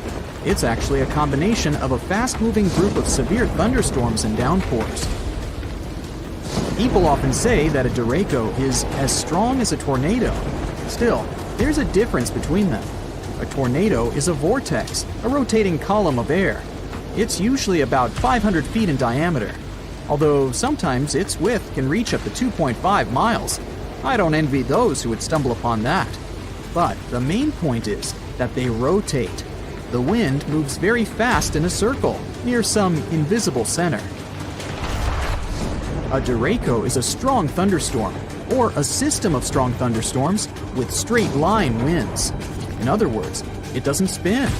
Instead, the derecho chooses a point somewhere and simply runs to it, like a very motivated marathon runner. If we compare a derecho to an ordinary tornado, the latter has 6 levels of strength, from 40 to 380 miles per hour. So, a derecho is kind of like a small, average level 1 to 2 tornado. Usually, its speed is within the range of 73 to 113 miles per hour. And, in both cases, they can be accompanied by severe thunderstorms, lightning, and rain. But still, these are different things. A storm becomes a derecho if the damage trail left by it exceeds 240 miles, and if the wind speed is at least 58 miles per hour. It's quite difficult to predict. It can form even on a clear day when meteorologists don't even anticipate any storms. And then, the winds appear suddenly. It's so surprising that they may even feel explosive. But the National Weather Service tries to warn people at least half an hour or an hour before this happens, so that residents have time to prepare and hide. It wasn't any different this time. The storm swept through almost all of South Dakota, as well as the states of Minnesota and Iowa. The consequences were quite serious. More than 30,000 people were left without electricity. Fortunately, people were fine. That's because the locals are pretty used to derechos. However, the green sky is something different. It became a very unusual sight for the locals. Everyone was wondering why it happened. Was it a bad sign or a normal weather phenomenon? Well, to be honest, scientists don't have an exact explanation. But, although there are only assumptions, they sound pretty convincing. A green sky is a very rare phenomenon. Most scientists think that this happens when a powerful storm approaches the area before sunset or sunrise. Then the sky will turn green in this area. NBC meteorologist Bill Cairns, who once faced a similar event himself, suggests that the green sky appeared because of the huge hail before the storm. First, let's talk about why the sky looks blue, or any other shade, depending on its mood. In short, the sun simultaneously carries all the rays of the color spectrum. It may seem white to us in total, but it actually has all the colors at the same time. However, these color waves all have different lengths. For example, blue rays are shorter than the other ones. They jump away from the air molecules better than the red waves, so they reach us faster. Because of this, on a regular clear day, the sky seems blue. At the same time, red and orange color waves are very long and move slower, so they're usually left behind. But when the sun goes below the horizon or rises, the rays' directions change, and these waves reach us better. It all means that even if the sunrises and sunsets seem red and orange to us, in fact, there are still blue and green waves among them. But they have to bounce off something to reach us faster and become stronger than the red rays. Have you guessed what I'm getting at? This is where the water comes into play. Clouds are made up of water droplets. When they become large enough, but don't fall yet, for example, due to strong winds, they affect how the light behaves in the sky. Large, heavy storms mostly consist of water and hail, and water reflects blue and green rays best of all. That's exactly the reason why the water in rivers and lakes seems bluish-green to us, although in reality, it's transparent. And yeah, algae matter too. So, there are a couple of key factors why the sky may turn green. First off, the sun should be at the horizon level. Another factor is that while the storm clouds are approaching, they shouldn't cover the sky completely. There still must be a little room for the sun rays. Then, barely noticeable blue rays jump up to storm clouds. They're repelled by water droplets and hail. Mixing with the red sunset, they turn into a bright green light. And this green light is spreading all over the sky. That's why in most of these cases, when the sky turns green, people can only see it in the evenings. Yeah, it can also happen in the middle of the day. But since the conditions are already quite specific, seeing something like that during the day is even rarer. Still, if you see a green sky, you don't need to panic. It doesn't necessarily mean that a terrible storm is approaching. The chances are high though, but still, it's not a rule. It can be just heavy rain or a heavy hail. In other words, if you see a green sky, then you'd better hide, and hide your car. However, if you were lucky enough to see the stunning sky from the comfort of your own home, it's indeed very exciting.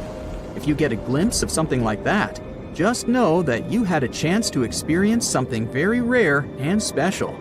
Some people said it was the most incredible thing they had ever seen. July 17th, 1998. It started like a usual quiet evening in the villages along the north coast of Papua New Guinea. Then, at 5:49 p.m., the ground shook violently. Suddenly, a 7.0 magnitude earthquake struck. It sent shockwaves through the region. Walls cracked, homes trembled, and the earth beneath the villagers' feet shifted and twisted. It lasted for 19 seconds, with a depth of 19 miles, and seemed like a typical earthquake. And while it caused some damage, this wasn't the kind of destruction that screamed doom. So, people were tricked. They thought it was over. They didn't know that the worst was still coming. Then some villagers noticed mysterious lights. It began with a flash of red light along the horizon, a streak that looked like fire.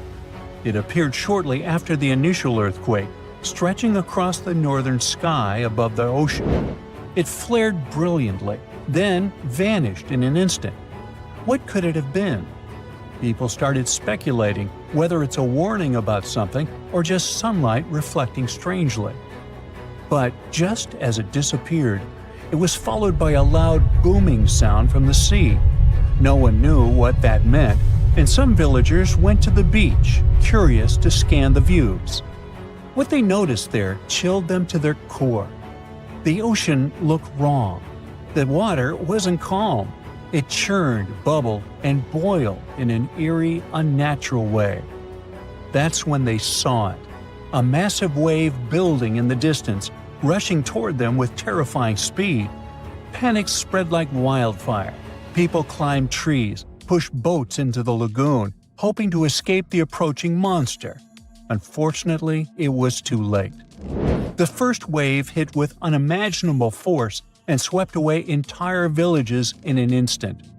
The debris was scattered around, trees were uprooted, buildings were displaced up to 160 to 200 feet inland.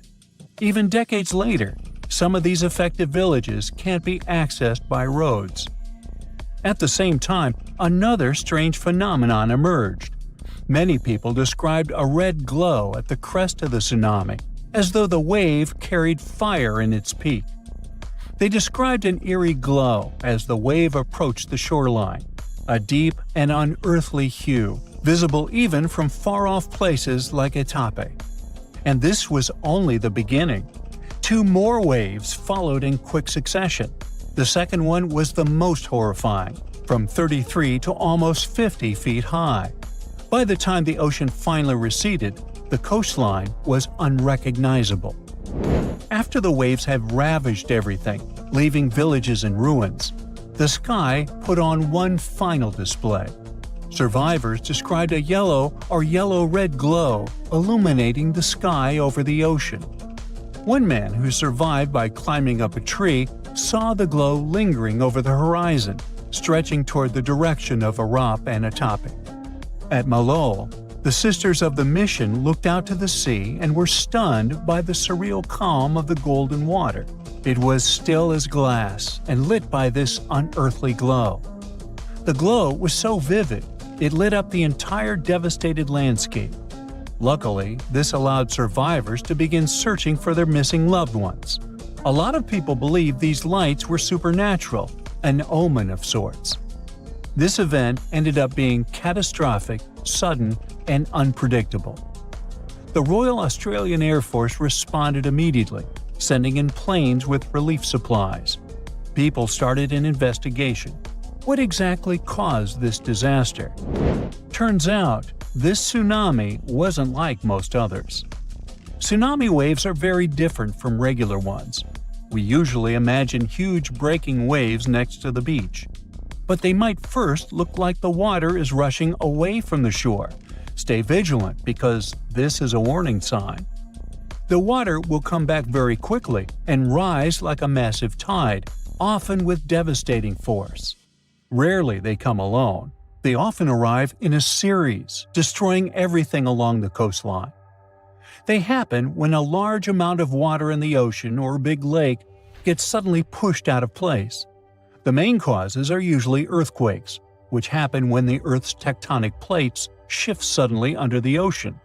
They start lifting or lowering the seafloor, and this pushes the water above it, causing huge waves. This tsunami in Papua New Guinea was completely different though. At first, scientists thought that it was caused by the Australian and Pacific tectonic plates slipping against each other. But it turned out that the earthquake itself wasn't the problem. It really was pretty small. However, it had triggered a massive underwater landslide. When the seabed shifted, it pushed away an insane volume of water. The waves reached almost 50 feet high, like a 4-story building. That's how we realized that even small earthquakes can actually cause massive tsunamis via underwater landslides. What's even worse is that tsunamis like this can happen with little or no warning, simply because the earthquake alarms don't go off. But what about that bubbling and boiling of water that people saw? Turns out, this was the release of underwater gases. Beneath the ocean floor, there are pockets of gas trapped in the sediments.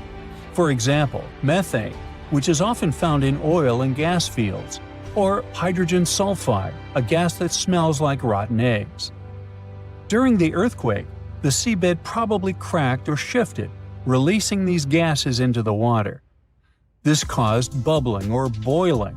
The water might have heated in some areas. People mentioned that the waves felt hot and even stung their skin. The chemicals in it most likely made things even worse, irritating their skin. These gas eruptions might also have played a role in making the tsunami stronger. Maybe they were the ones that loosened the sediments that caused the underwater landslide, or pushed the water up when the gas escaped. It's like shaking up a bottle of soda. If the pressure releases suddenly, it causes a huge reaction. But what about the strange lights? Well, that's more complicated.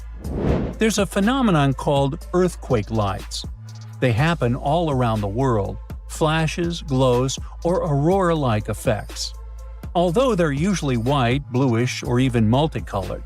Sometimes these lights last seconds, sometimes up to tens of minutes at any point in an earthquake. If we go by their description, then the first red flash could have happened because of electricity. Earth's crust is full of quartz and similar stuff that can release electricity under pressure. When the earthquake shook the ground, all that electricity traveled up into the air. Gases from before could have helped here. They could ignite or interact with charged particles in the air, making the lights even brighter. As the wave continued to churn up sand, rocks, and debris, the intense pressure and movement could have released more sparks. This could cause the fire-like lights at the wave's crest that people noticed. Finally, the yellow light could have been all these electricized gases rising into the atmosphere. Methane and other gases interacted with Earth's magnetic field and created something like aurora borealis. But these are all speculations. The most heartbreaking part of the story is that tragedy in Papua New Guinea was preventable. Scientists knew the tsunami was coming, though it arrived earlier than they expected. The first wave struck between 10 and 25 minutes after the earthquake, about 5 minutes earlier than models showed. That means that it started somewhere close to the shore. The reason no one evacuated in time was simple. Local people didn't have a tsunami warning system or even enough knowledge about tsunamis to understand that an earthquake might lead to one, or why the water was acting weird. Things like that haven't happened in Papua New Guinea in over 60 years. But this was a wake-up call. From this immense tragedy came lessons and resilience. A year after the disaster, all the surviving locals watched a documentary that explained what had happened and taught them what to do if it ever happened again. This effort saved lives because the story did happen again. A similar earthquake and tsunami struck the nearby island of Vanuatu in November 1999. But this time, the villagers were ready. They remembered what they had seen in the film. Instead of panic, they acted quickly, and luckily, hundreds of lives were saved. Now, tsunami warning systems are everywhere in developed areas. They can send alerts to people via sirens, text messages, or broadcasts as soon as a potential tsunami is detected. Roofs fly off like paper, huge trees are yanked from the ground, power lines snap and leave neighborhoods in the dark. Streets flood like rivers, homes are left in ruins. That's a hurricane passing through. After the wind calms down, the real mess begins. People stranded, no clean water, destroyed roads. Storms have been picking up for like 5,700 years. And the scariest part is that in the last 20 years, there's been a huge spike. But let's start from the very beginning. This is Belize, a small country on the northeastern coast of Central America. And this is the Great Blue Hole, a huge, deep underwater sinkhole about 410 feet deep and approximately 50 miles off the coast of Belize. It formed around 10,000 years ago when the sea levels rose after the last ice age. A team of scientists arrived in Central America to study mud from way down in the Great Blue. They pulled out a long sample of sediment, which is basically layers of stuff that's settled over time. You might ask, so what? How are tropical storms connected with this sediment? Let's see. Tropical cyclones are big, spinning storms that form over warm ocean water. They pull up heat from the sea and blast it into the sky. And yeah, they can be devastatingly destructive, with super strong winds, heavy rain, and floods from big waves. And mud cores like the one the researchers pulled up are actually records of tropical storms. The sample they pulled up was 98 feet long, which made it the longest ever found in that area. Here's how it works. Every year, 2 thin layers of sediment settle in the hole where the weather is calm. But when a big storm hits, it leaves behind a different, messier layer. So by looking at these layers, scientists could tell how many storms hit that spot over the last 5,700 years. It's like counting tree rings, you know? Anyway, what they found was rather unexpected. It turns out that tropical cyclones had been getting more and more common.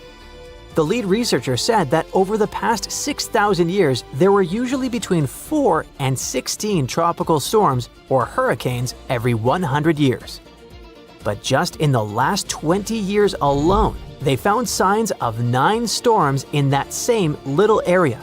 That's way more than usual, and it shows how much things are changing. Scientists think there are 2 main reasons why tropical storms have been happening more often. One reason has to do with something called the Intertropical Convergence Zone, or ITCZ. This is an area near the equator where winds from the north and south come together. That spot has low air pressure, lots of moisture, and tons of thunderstorms. Just above it is the part of the Atlantic Ocean where most hurricanes are born. It even has an official name, the Hurricane Main Development Region. Normally, the ITCZ moves north in the summer and south in the winter because of changes in ocean temperatures. But over the past few thousand years, it's slowly been shifting farther and farther south. That's why the area where storms usually start has also moved south. It means storms are now forming and heading toward lower parts of the Atlantic than they used to. The second reason for the recent spike in storms is rising ocean temperatures. Earth has gotten warmer, and the ocean has warmed up too. The warm oceans help make more powerful storms. Such an increase likely means that this part of the world might see a lot more big storms in the future. If things keep going the way they are, scientists think the Caribbean could get hit by as many as 45 tropical storms and hurricanes by the end of this century. That's way more than anything the world has experienced in the last 5,700 years. There are just too many changes in the world that influence the situation. They create the perfect conditions for more storms to form and get really intense really fast. But if you think storms are getting more intense only over the ocean, let me tell you about America. A bunch of really dangerous storms, including tornadoes, dust storms, and wildfires, tore through several states in the Midwest and south of the USA in March 2025. At least 42 people lost their lives, and the scale of the devastation is enormous. What's scary is that most of this destruction didn't happen in the usual Tornado Alley area. Tornado Alley is a nickname for a part of the US where tornadoes happen a lot. It stretches through places like northern Texas, Oklahoma, Kansas, Missouri, parts of Louisiana, Iowa, Nebraska, and even eastern Colorado. But this time, storms hit places like Mississippi, Arkansas, and Alabama. Experts had warned this might happen. At the beginning of 2025, they said that tornadoes could start showing up more often farther east than usual, and that's exactly what's happening. One of their top weather experts said people in the Mississippi and Tennessee valleys should get ready for a rough spring. There are more people living in these areas than in traditional tornado zones, and many of them live in mobile homes or buildings without basements, which puts them at more risk when big storms hit. A tornado is basically a spinning tube of super strong wind that comes down from storm clouds and touches the ground. They can be really dangerous. To figure out how strong a tornado is, scientists use something called the Enhanced Fujita Scale. It goes from EF0, which stands for the weakest tornado, to EF5. Such a tornado is crazy strong, tear your house apart strong. The main question is, why are tornadoes happening more in the east now? In the US, tornado season usually kicks off in March. That's when cold air from Canada bumps into warm, wet air coming up from the Gulf of Mexico. And boom, storms start to form. But this year, things are a bit different. Here's what's going on. There's a big patch of high pressure, basically a chunk of calm, warm air hanging over the southwest. That's keeping things more stable out west, so fewer thunderstorms as well as fewer tornadoes are expected there. So, tornadoes are shifting eastward. Meanwhile, the Gulf of Mexico is super warm this year, and that's helping storms form in the southeastern US. The warm water adds a lot of energy to the atmosphere, which can lead to stronger, more frequent storms in places like Mississippi, Alabama, and Tennessee. Up north, around the Great Lakes and Northeast, it's staying cooler this spring. That means fewer big storms up there, at least for now. Now, let's get back to those devastating March storms. On March 14 and 15, a huge storm system blasted through parts of the central and southern US. This system brought 52 confirmed tornadoes, massive dust storms, and fast-moving wildfires. It all led to almost 1,100 canceled flights. About 150 million people were affected by this natural disaster. 2 really strong tornadoes classified as EF4s hit Arkansas. The damage was incredible. One of those tornadoes, which hit a town called Diaz, had winds up to 190 miles per hour. That's insanely fast. For comparison, the average speed of a Formula One car is around 130 to 160 miles per hour. It was the first time in over 25 years that Arkansas got hit by 2 EF4s on the same day. Experts also recorded wind gusts moving at a speed of over 80 miles per hour in the southern plains. In Texas, dust storms led to fatal car crashes. Wildfires, caused and driven by the strong winds, burned through parts of Texas and Oklahoma. Oklahoma alone had more than 130 fires. So, what's next? Experts think the U.S. could see between 1,300 and 1,450 tornadoes in 2025. That's way more than the usual 1,225. And it's not just about tornadoes. A warmer atmosphere can hold more moisture. That means heavier rains, more flash floods, and even more powerful storms. Basically, the formula is the following. Warmer oceans plus warmer air equals stormy weather, especially in the east and southeast. But even if you don't live in any of these areas, you can't feel completely at ease either. Experts say tornadoes and other natural disasters can happen pretty much anywhere in the U.S. The risk moves around depending on the time of year and the weather. If you think you're safe from violent tornadoes because you aren't living in the tornado alley, you could be dangerously wrong. It's shifting to the east. It looks like we're about to see fewer single tornado days and more days with multiple powerful tornadoes. And because they're shifting into more populated areas, they could take more lives and ruin more homes. There isn't enough time to build infrastructure to protect everyone from this fast-moving danger. So the least you can do to save yourself is learn as much as you can about it. About 1,200 tornadoes hit the U.S. every year. You gotta thank the unique geography that sets up the perfect conditions for it, especially in spring and summer. Winds from the Pacific drop moisture over the Rockies and become dry and cool as they move east. They collide with warm, humid air streams from the Gulf of Mexico over the flat terrain. And that's how unstable air and wind shear, which are the perfect conditions for tornadoes, are born. Historically, tornadoes were most common in Tornado Alley. This term was first used in the 1950s by 2 meteorologists as the title for their research project to study extreme weather in Texas and Oklahoma. Northeastern Texas and south-central Oklahoma are precisely the areas we think of when we talk about Tornado Alley. But in the past 10 years or so, it has shifted eastward by up to 500 miles. Now, eastern Missouri, Arkansas, western Tennessee, Kentucky, northern Mississippi, and Alabama see more tornadoes. The storms of early 2023 are great proof that this trend is real. A violent tornado hit Rolling Fork, Mississippi, and another outbreak caused huge damage in the new Tornado Alley.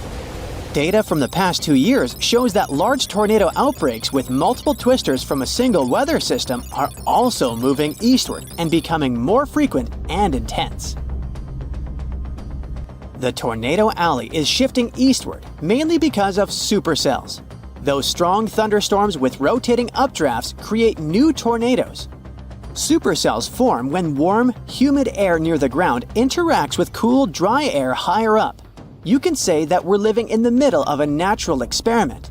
We see changes in the basic ingredients for severe storms. But we don't know how significant these changes are. Experts predict that supercell storms will become more frequent in the late winter and early spring and less common in the late summer and fall. The air in recent years is getting warmer and moister, and the interactions between air masses more and more common. Experts explain that the atmosphere is becoming more unstable and the Gulf of Mexico sends more water vapor into the southeastern U.S. All these factors fuel the storms. Research also shows that the so-called dry line, which divides the wetter eastern U.S. from the drier western U.S., is shifting eastward too. This line has traditionally fallen along the 100th meridian, but has moved about 140 miles east since the late 1800s. This shift can affect where storms form, as the dry line works as a boundary for convection, where warm air rises and cold air sinks, fueling storms. Milder winters we've seen recently also mean more opportunities for unstable air masses to interact and form supercells earlier in the year. It's tricky to predict how the situation will change and how dangerous it is, because we don't have that much data on how weather patterns affect such short-lived events as tornadoes. The U.S. National Weather Service only began keeping tornado records in 1950, and they didn't catch many tornadoes in remote areas. Data shows that the number of days with tornadoes each year has decreased, but there's more tornado activity on those days when they do occur. The records also show that some years, tornadoes take the lives of up to 20 people across the U.S., and in other years, they take over 100 lives. But now, there are more people living in the paths of tornadoes because the U.S. population has more than doubled since 1950. And the Southeast, where tornado activity could go up, has way more residents now. Texas and Oklahoma are well prepared with tornado shelters. But areas in the Southeast are less equipped. Plus, there are many mobile homes in the Southeast which are vulnerable to windstorms. Tornadoes in this region often strike at night, and they are 2.5 times more likely to cause fatalities. We could possibly have more events like the 2008 Super Tuesday tornado outbreak. It hit the southern U.S. and lower Ohio Valley, and over just 15 hours, 87 tornadoes rushed through the area and caused massive trouble. 57 people lost their lives across 4 states and 18 counties, and many others were injured.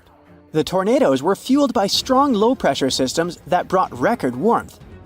There were supercells and rotating winds that produced these violent tornadoes.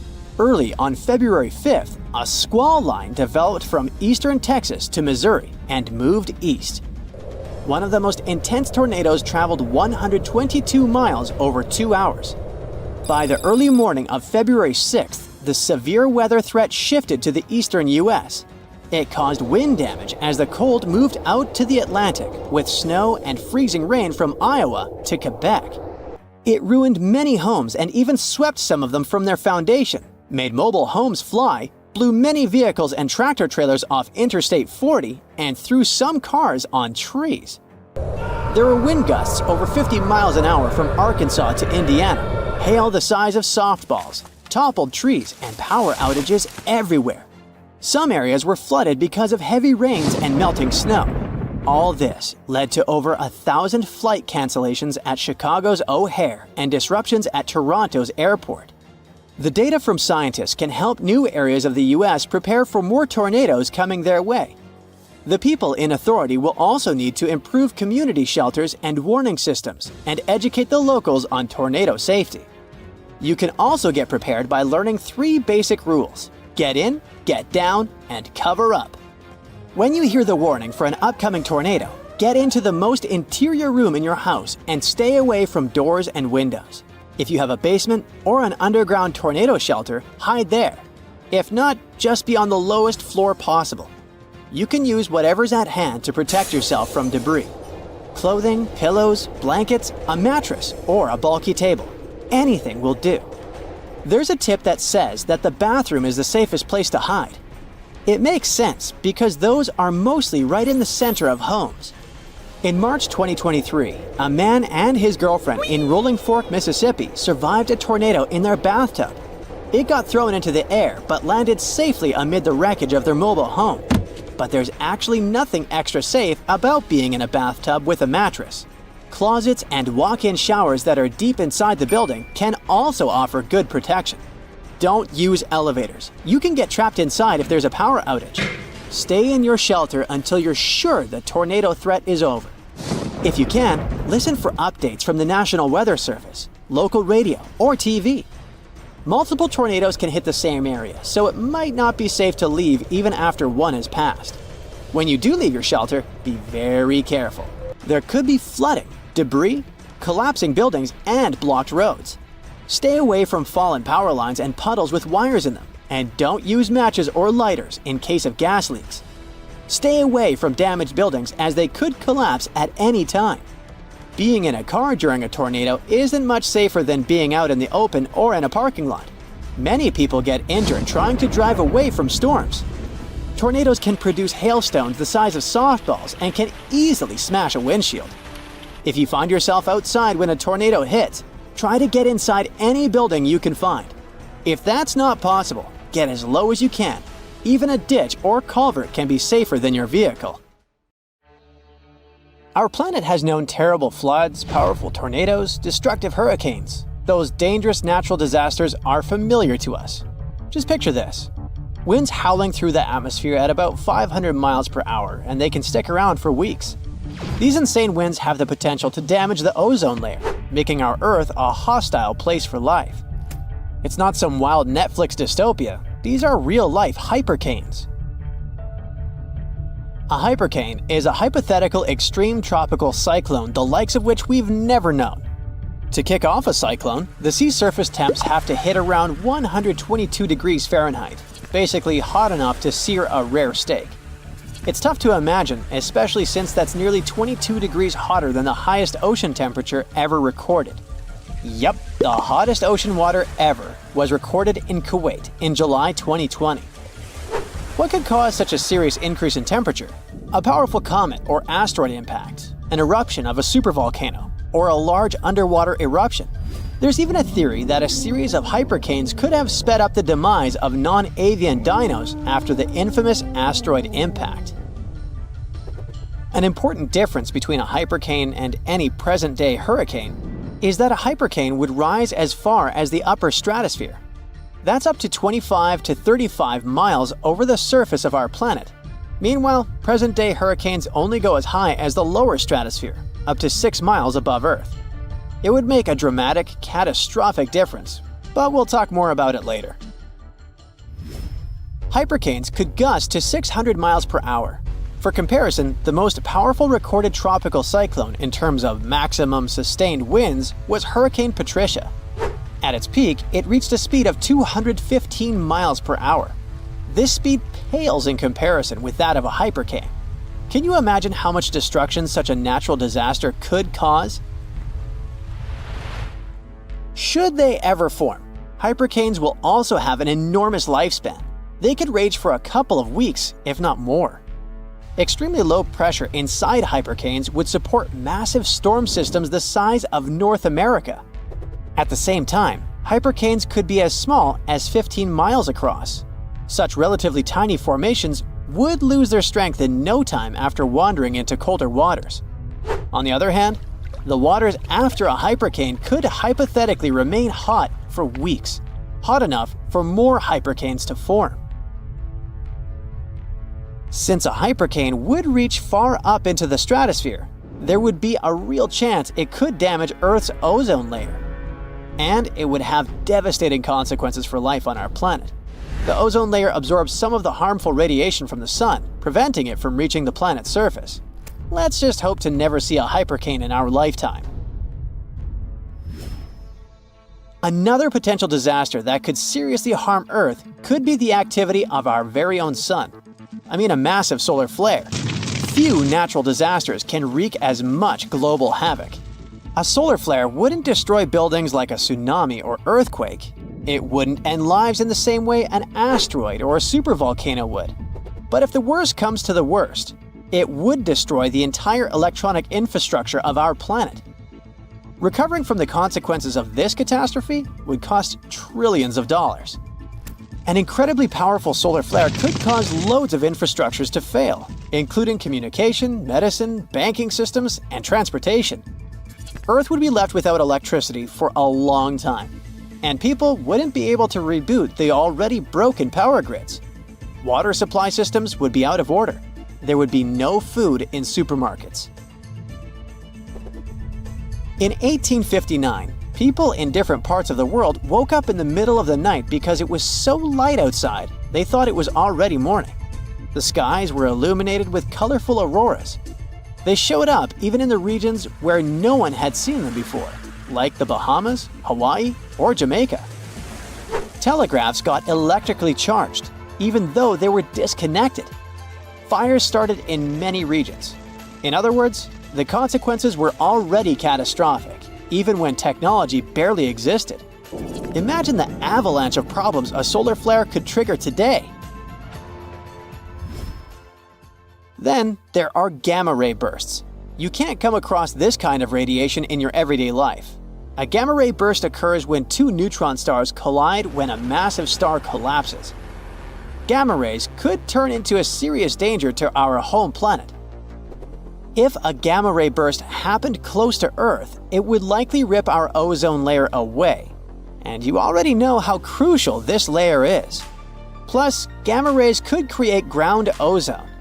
This kind of ozone could seep into the ocean since it's water-soluble, and that would lead to a mass extinction of marine life and plants.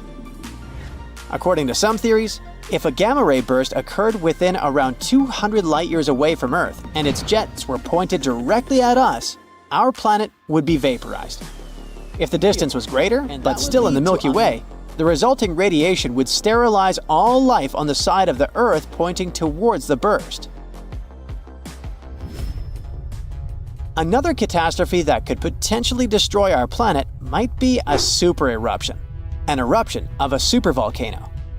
Yellowstone Park is located on top of one of those.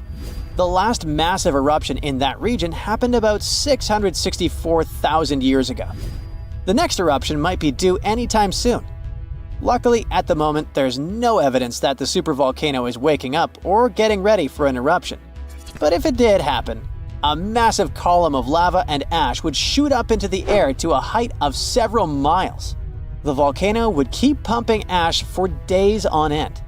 But the most dangerous consequences of the eruption for all living creatures would be ash fallout. Buildings and trees would collapse under the weight of this dense substance.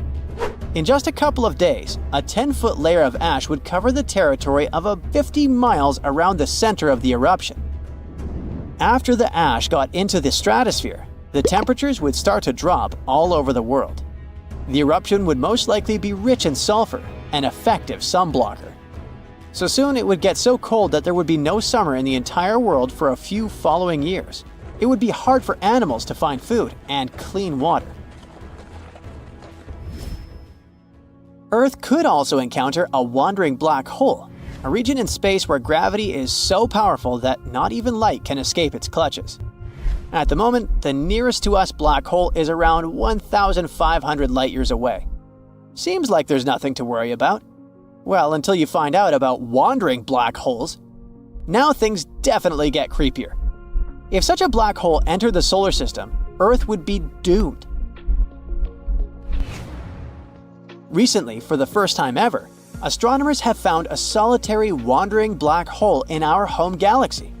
This space traveler is 7.1 times as massive as the Sun and is now 5,200 light-years away. Scientists discovered wandering black holes before, but those were in other galaxies. This one is the first to pop up in the Milky Way. Giant sinkholes could also swallow entire communities. For example, when one of such sinkholes opened up in the city of New York in the summer of 2022, it pulled a parked van into the earth. And it wasn't the only sinkhole in that area. Local inhabitants reported around 4,000 sinkholes all over the city between July 2021 and June 2022. This kind of problem is also very common in Florida, and it's much more serious than it may sound. Sinkholes open all of a sudden, pulling down everything and everyone that happens to be nearby. Sinkholes appear all over the world. They're totally unpredictable and form without warning. Luckily, experts know what causes them.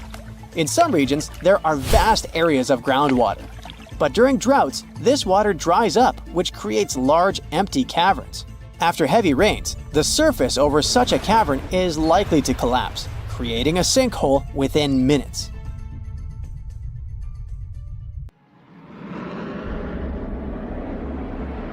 You're dozing off in your window seat on a plane. It's getting dark since it's almost 11 p.m. Suddenly, something wakes you up. You glance out of the window and see a really strange phenomenon, something that creeps you out. There are bright red, huge flashes illuminating the sky at a distance. They resemble some nightmarish jellyfish. Those are sprites, also called red sprites due to their color. They're also known as cloud-to-space lightning. These varied visual shapes flickering in the night sky are large-scale electric discharges, which is a clever word for a lightning strike. They occur high above thunderstorm clouds at altitudes of 30 to 56 miles. That's why you can see them so well from your plane window. The coolest thing about sprites is that they're positively charged lightning. This is a very rare type that makes up a mere 5% of all lightning strikes. People first spotted this phenomenon in 1886, and it was first photographed in 1989. In 2018, the legendary Niagara Falls, located at the border between New York State and Ontario, Canada, managed to surprise everyone. Tourists who came to admire the roaring waters found the falls frozen. Well, the waterfalls weren't frozen per se. This is impossible for a mass of flowing water that huge, but microscopic water droplets, as well as the mist, formed a crust of ice over the rushing water. It created an illusion that Niagara Falls was frozen all over. In reality, the water kept flowing beneath the ice. Imagine ponds filled with ice-cold water and covered with ice. Easy, huh? And now picture dozens of alligator snouts that are poking out of the ponds, still and frozen in ice. That's what you'd seen if you had visited the swamps of North Carolina at the beginning of 2018. Despite this terrifying picture, the animals were very much alive.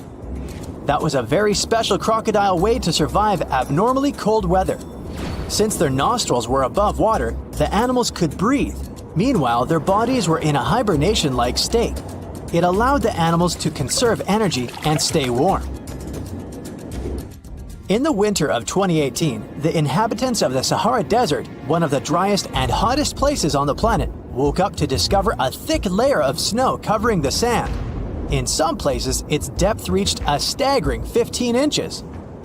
Meteorologists had an explanation for this exciting phenomenon. They said that cold pools of air combined with the precipitation of the most recent storm resulted in snowfall instead of rain. It happened in June 2009. People in some areas in Japan left their homes after a heavy downpour, only to find fish, frogs, and tadpoles everywhere. Fields, roads, lawns, and house roofs were littered with these creatures. One man even found 13 carp on and around his truck. No one knows for sure where this bizarre rain came from, but the most popular theory is that a powerful water spout picked up the animals. Then it carried them through the upper atmosphere and dropped them on the unsuspecting people below. In Australia, it sometimes rains spiders. That's because these creatures can balloon. It's a highly unusual way of traveling. A spider climbs to the very top of a tall tree or shrub, and then it spins several strands of silk, which then help the spider to be carried away by the wind. It's not easy to spot ballooning spiders, but sometimes when the weather is especially damp and unpleasant, mass ballooning occurs. Millions of spiders set off on a journey to find another place with better conditions. It may look as if it's snowing outside, but no.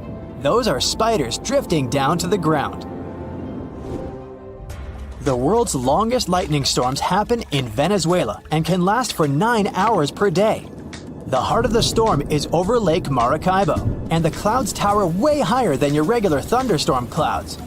This natural phenomenon, also known as Catatumbo lightning, occurs during 140 to 160 nights a year and can produce up to 28 lightning strikes per minute. You've probably heard how they say that lightning doesn't strike twice in the same place. Well, Catatumbo lightning seems not to know about this rule. At least, it doesn't prevent storm clouds from gathering in the very same place year after year. Volcanic tornadoes are possibly one of the most terrifying natural phenomena. When a volcano erupts, it spews red-hot rock and ash high into the atmosphere.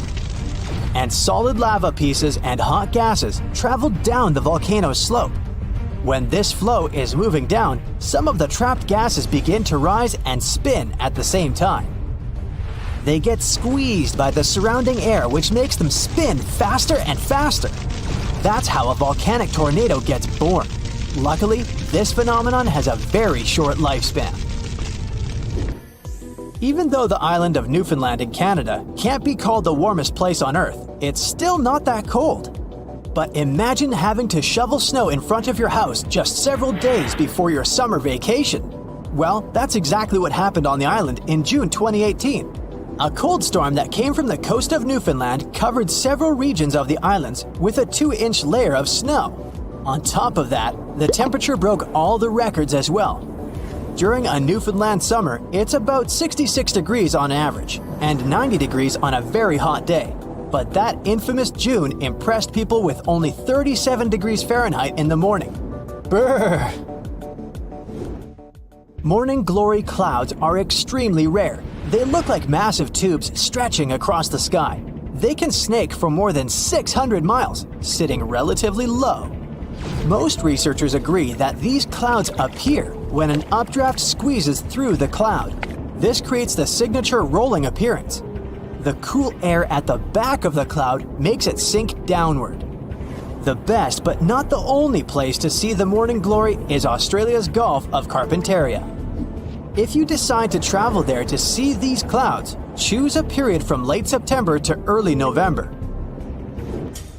On March 19, 2018, the inhabitants of Alabama saw huge chunks of ice falling from the sky. It was the infamous hailstorm of Alabama which caused millions of dollars worth of damage. After the hailstorm, the place looked ruined. Broken shop windows, smashed car windshields, broken billboards, and holes in the roofs. But what made researchers really excited was a hailstone found near the town of Cullman, Alabama. This softball-sized monster was more than 5 inches across, setting a new state record. In 2012, the sky over Dorset, England, turned first ominously dark, then yellow. After that, blue gelatinous balls started to fall to the ground. A local man was walking to his garage when he spotted something unusually bright among whitish hailstones.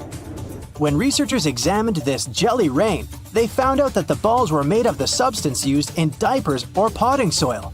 It's used to absorb liquid. It's still unclear whether the balls fell from the sky or maybe the melting ice made a few already existing crystals expand in the blink of an eye.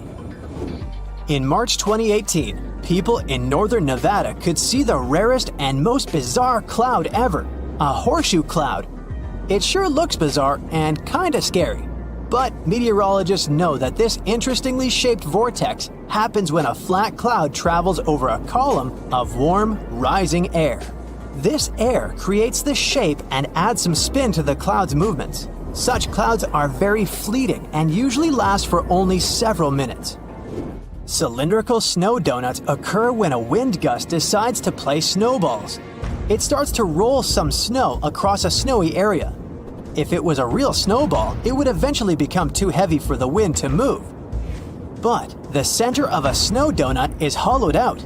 This happens because its inner layer is too thin and gets blown away when the donut is formed. This makes it lighter than a regular snowball. That's why it also rolls further. Unfortunately, you can't just go and find snow donuts. They're rare because they appear in very precise conditions. Hey, do you believe in folklore telltale signs that can help predict the weather? Actually, many of them even have a scientific backup. So let's dive in. You've probably heard this one at least once. Red sky at night, sailor's delight. Red sky in the morning, sailor's warning. Oh, you haven't? Then you might have heard a variation with the word shepherd instead of sailor. This weather lore was even commemorated by William Shakespeare, I call him Bill, back in 1593. He wrote a poem, Venus and Adonis, and there is a description of the red sky lore. Turns out Bill was right, and this one can be explained. The red sky appears when dust and small particles are trapped in the atmosphere by high pressure. When sunlight passes through the Earth's atmosphere, it splits into different colors of the spectrum and creates colorful skies. If there's a high-pressure system, it can trap dust and vapor in the atmosphere, causing blue light to scatter and leaving only red. So it can indicate that the weather will be clear and calm the next day, whereas a red sky in the morning can indicate a storm is on the way. How about another one with sailors? Rainbow in the morning gives you fair warning. Rainbow at night is a sailor's delight. Now this suggests that if you see a rainbow in the morning, it means that rain is on the way. However, if you see a rainbow at night, it means that the weather will be calm and clear the following day. And the pot of gold at the end of the rainbow is still a myth. Next one.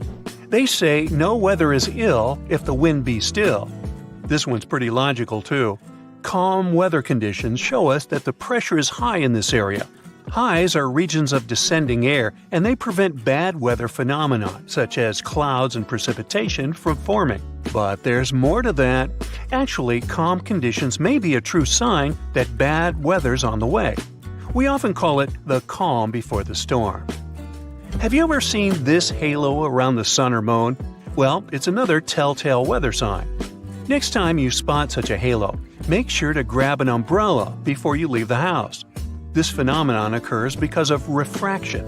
The sun and moon provide light, although in different ways, and this light gets refracted by ice crystals at high altitudes. When you see a halo, it means that the moisture up there is going down. Also, these halos may evolve into another beautiful phenomenon, milk sky. The milk sky is still clear, but the typical blue shade is sort of washed away and appears a bit faded or milky. Today, we can just check the weather forecast on our iPhones. But centuries ago, people needed to have some alternatives to be able to predict the weather. The very first weather forecasts appeared around 650 BCE. Back then, the Babylonians would predict weather using cloud patterns. Ooh, that's a fluffy one. Uh-oh, there's a dark one. We should go inside. People had to wait for quite a lot of centuries for mass weather forecasting. The first prototype of what we have today appeared in 1835, and it was thanks to the invention of the electric telegraph. By the way, back in the olden days, animals contributed a lot to weather forecasting. Some traditions are preserved up to today. For instance, Groundhog Day. Long story short, if the groundhog gets out of its den on the 2nd of February in Punxsutawney, Pennsylvania, and sees its shadow, it will go back into the den, and the winter will last for 6 more weeks. On the contrary, if the groundhog does not see its shadow and doesn't get scared, spring will arrive soon this year. There's no actual scientific backup to this tradition, but surprisingly, in most cases, the groundhog predictions come true.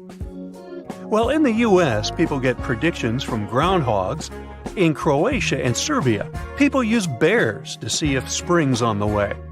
On the 15th of February, they watch a bear awaken from winter dormancy. It's all about the shadow again. If the bear gets confused when he sees his shadow, it will go back to its den and sleep for 40 more days, thus prolonging the winter. But if it's cloudy on this day, it's a true sign that spring is coming. As to the poor schmuck who has chosen to wake the bear up, I think I'd pass on that honor. Unlike groundhogs and bears, seagulls can help predict bad weather all year round. They say, "Seagull, seagull, sit on the sand. It's never good weather when you're on the land." These birdies tend to sleep on the water, so if they sense turbulent wind, they prefer not to struggle with it but avoid it. Therefore, they just land on the beach and wait. Smart! Rain before 7, clear by 11. Pretty common, but only partly true. The occurrence of late night and early morning rains may be due to the passing of a weather front. Still, it's not 100% correct to assume that morning rain is a sign that the afternoon will be dry. In some cases, a rainstorm that develops in the late afternoon may last up until the night, causing early morning rain. Now, cows could make good weather forecast reporters too. A cow with its tail to the west makes the weather best. A cow with its tail to the east makes the weather least. Thing is, they don't really enjoy it when the wind is blowing right in their faces, so they prefer to stand with their backs to the wind. Winds blowing from the west usually bring good weather, and those blowing from the east, on the contrary, are likely to provide unsettled weather. Voila! I told you, cows are cool. So, should you ever be in a pasture with cows, you will know what weather it will be in the next few hours, even if there's no coverage and you can't use your phone. Now, in case there are no cows, bears, or any other animals that are sensitive to the weather, you can use onions. Yep, you heard that right. Even onions can predict the weather. and these guys actually predict long-term conditions. Here's a nice rhyme. Onion skins very thin, mild weather coming in. Onion skins thick and tough, coming winter cold and rough. Well, seems there's no prediction connected to French fried onion rings though. If you want to hear a scientific explanation for this, sorry, there won't be any. In fact, scientists say such rhymes have stood the test of time for one reason only, and it's our human selective memory. We tend to remember things we've predicted correctly, and if not, we just forget them.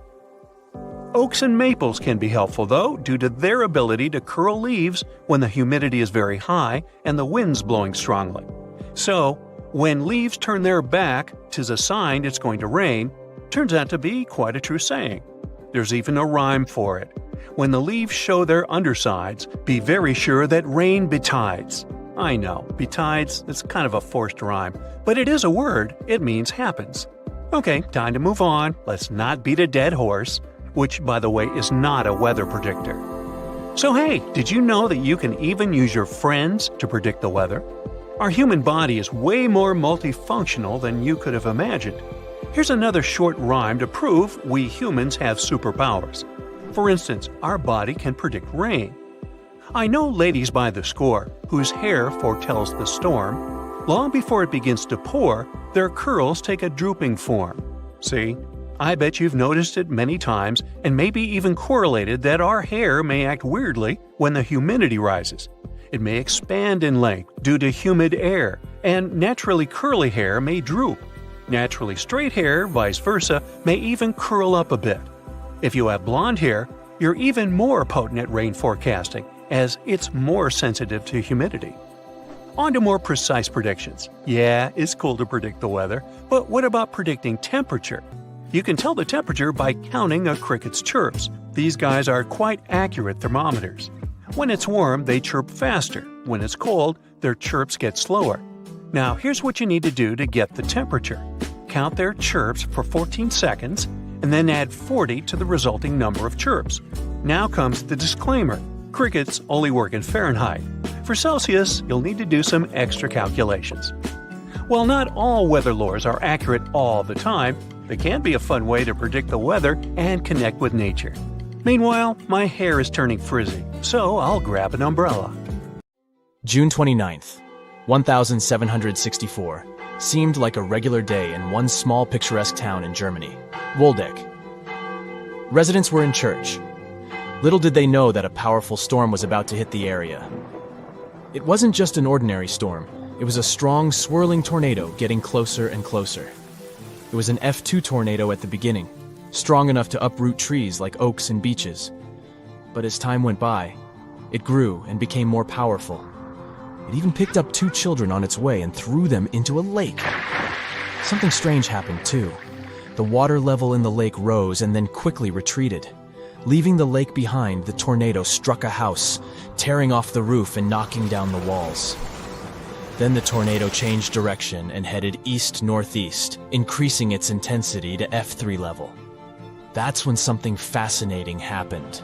A possible twin or satellite waterspout merged with the tornado along the shore of Lake Luzin. It was like 2 tornadoes coming together. It got wider and stronger, so it started snapping and uprooting solitary oak trees, flinging them 115 feet into the air. It left behind a barren landscape, removing crops, grass, and even topsoil.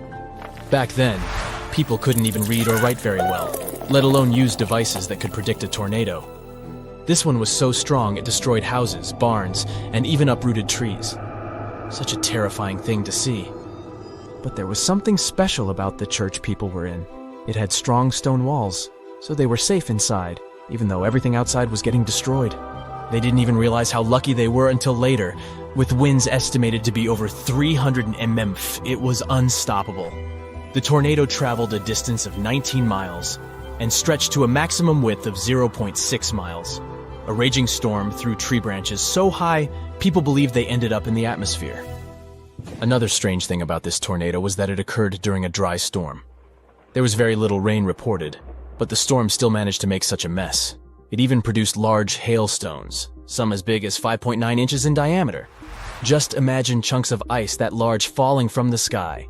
These hailstones caused significant damage to crops and properties, and everything else that was outside at that time.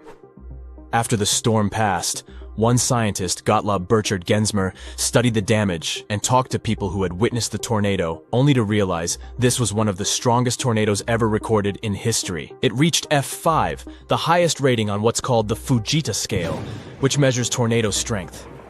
It took an hour for the madness to stop. Back in 1925, people in northeast Missouri didn't have an organized tornado warning system either. It took them by surprise when one day, in the early afternoon, they saw a tornado forming in that area.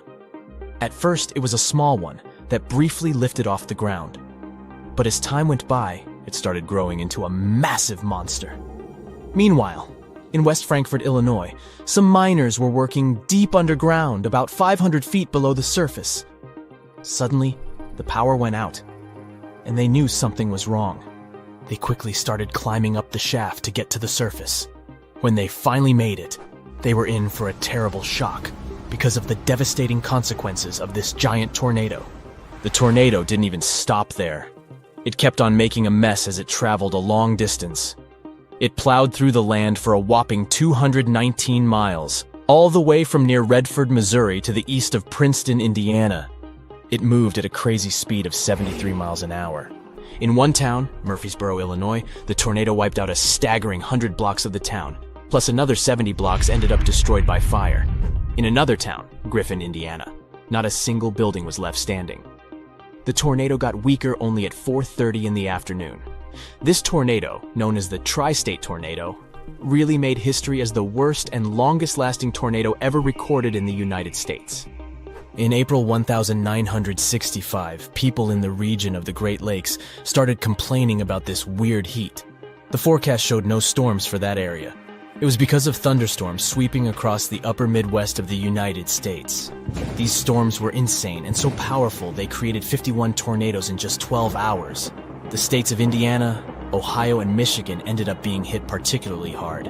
Something unfortunate happened during this time. All this caught the forecast team, the National Severe Storms Forecast Center in Kansas City, Missouri, off guard. They quickly tried to send out warnings to let people know what was happening, but many people didn't hear the announcements because there were no outdoor tornado sirens at that time. Additionally, a lot of TV and radio stations didn't regularly broadcast weather alerts.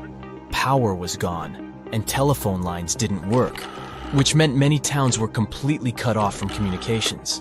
People couldn't receive the warnings because they didn't have access to electricity or working phones. One spring day in 1974 was especially hard because of severe thunderstorms that unleashed a series of powerful tornadoes across 13 states in the United States. These tornadoes lasted for 16 hours, and they ranged from weaker F0 to the most powerful and destructive F5 ones. At one terrifying moment, there were 15 tornadoes touching the ground at the same time. One lasted for more than 2 hours, and 2 others were swirling around each other like dancers. This was another big lesson, after which some changes in tornado warnings were made. In those days, weather forecasters could only warn people about a tornado if they had seen one with their own eyes, which was mostly too late.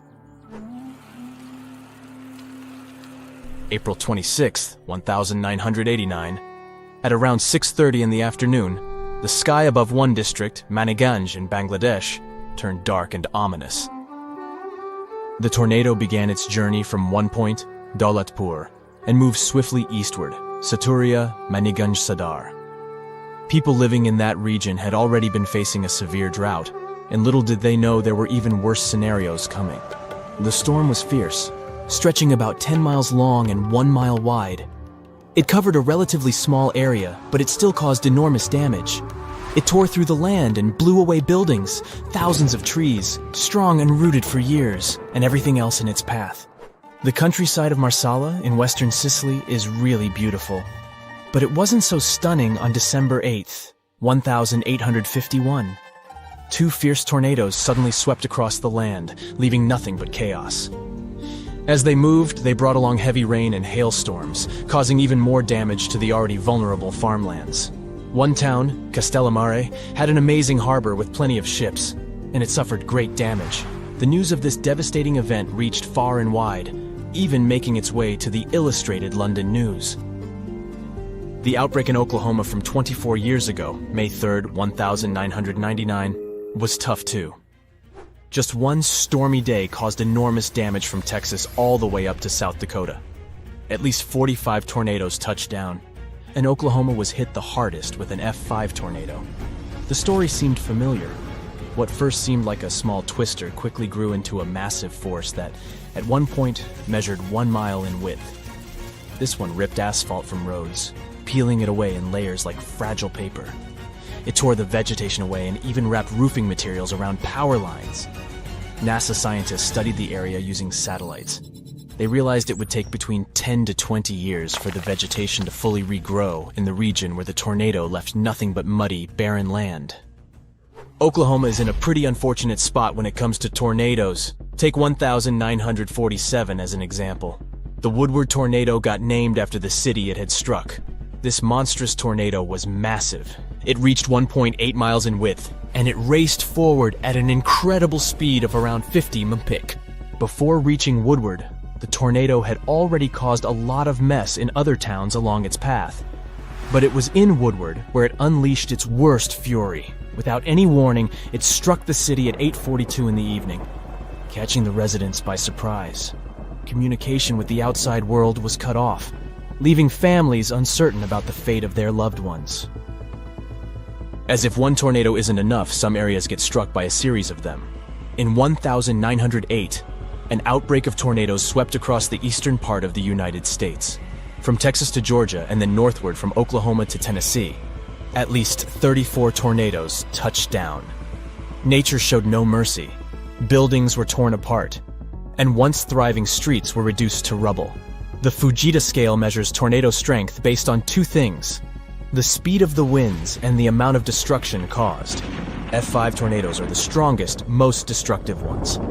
I mean, some people talk about F6 tornado with winds that could blow at over 300 miles per hour. If this one was passing by, you'd definitely know how Dorothy felt. Luckily, F6 exists only in stories, and Oz is the last place you are likely to end up at.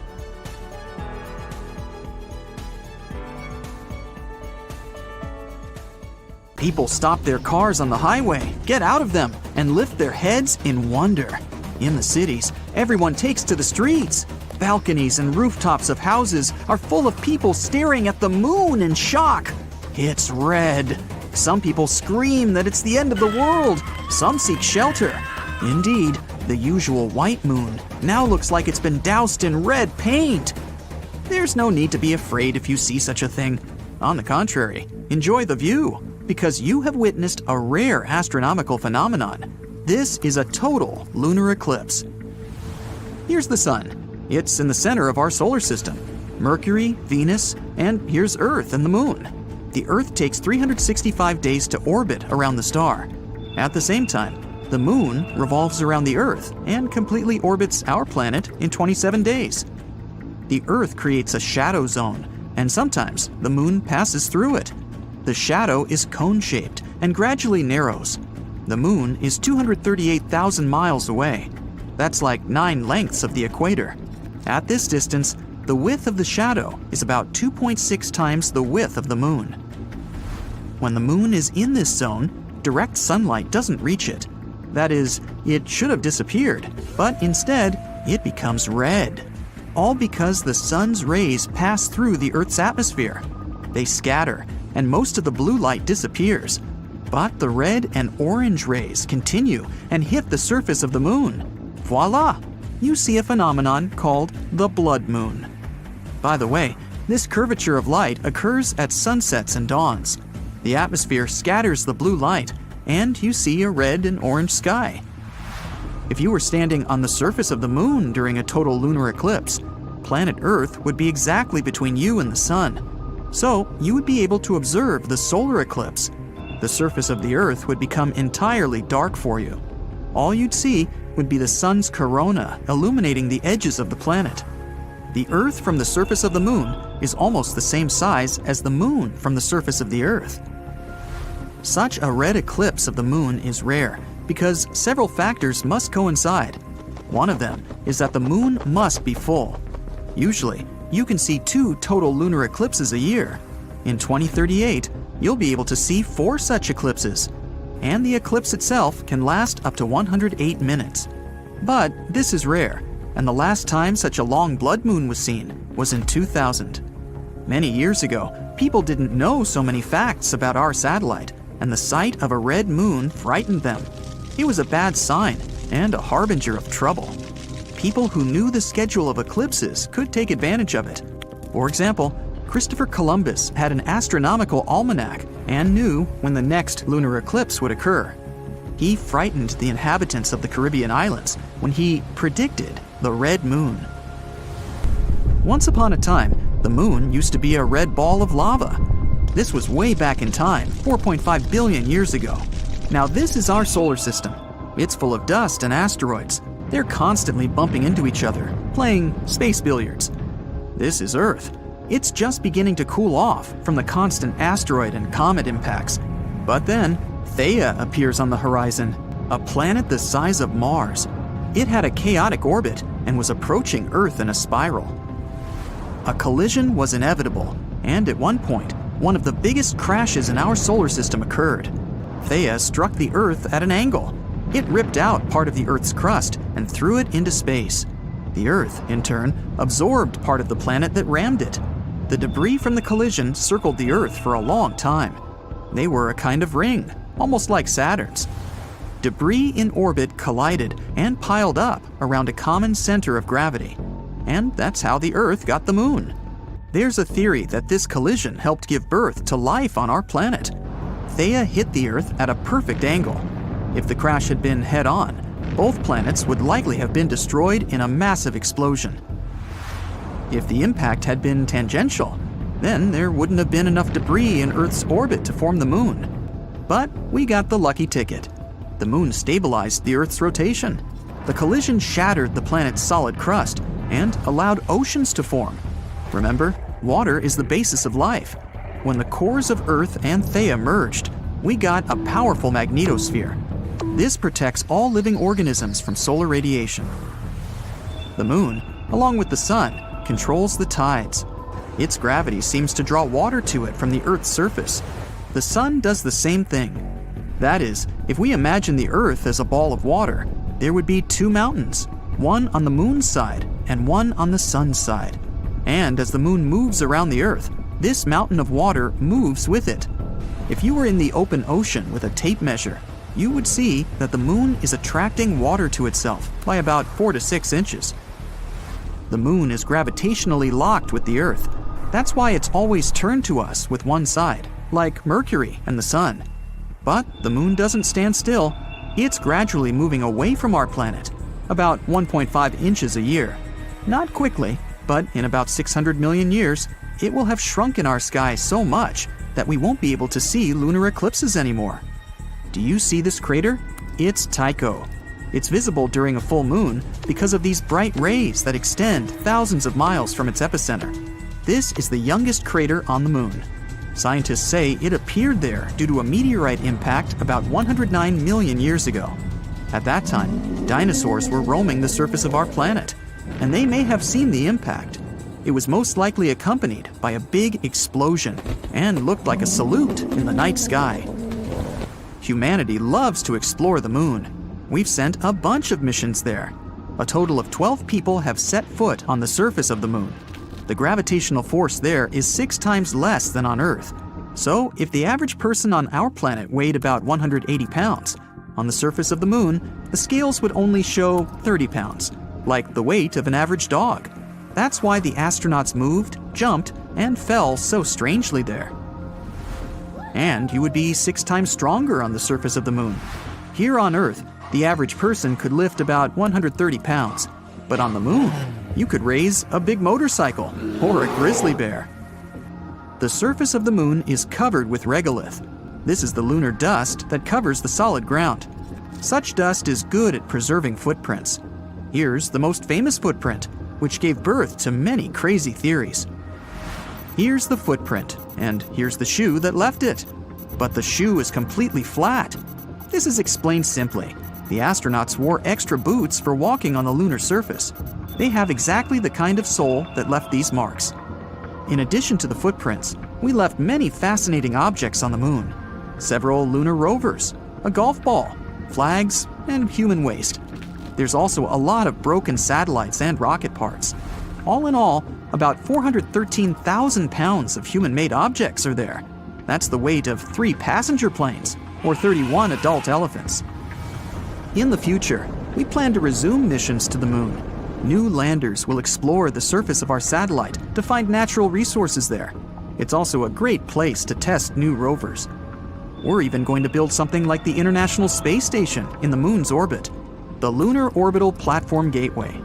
It'll be a convenient platform for exploring our satellite and launching spacecraft into distant space.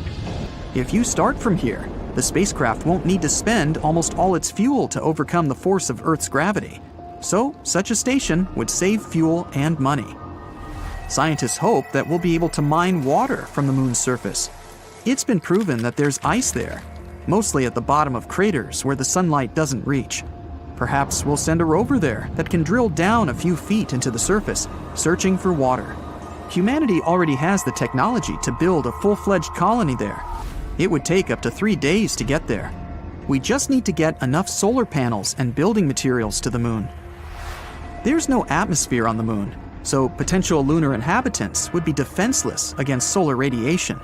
We would have to build houses underground to provide protection. Modern 3D printers will help make construction easy and fast. However, food and water supplies can only be maintained by constant supplies from Earth. The same goes for oxygen. Each rocket launch costs millions of dollars, so for now, colonization of the moon is in question.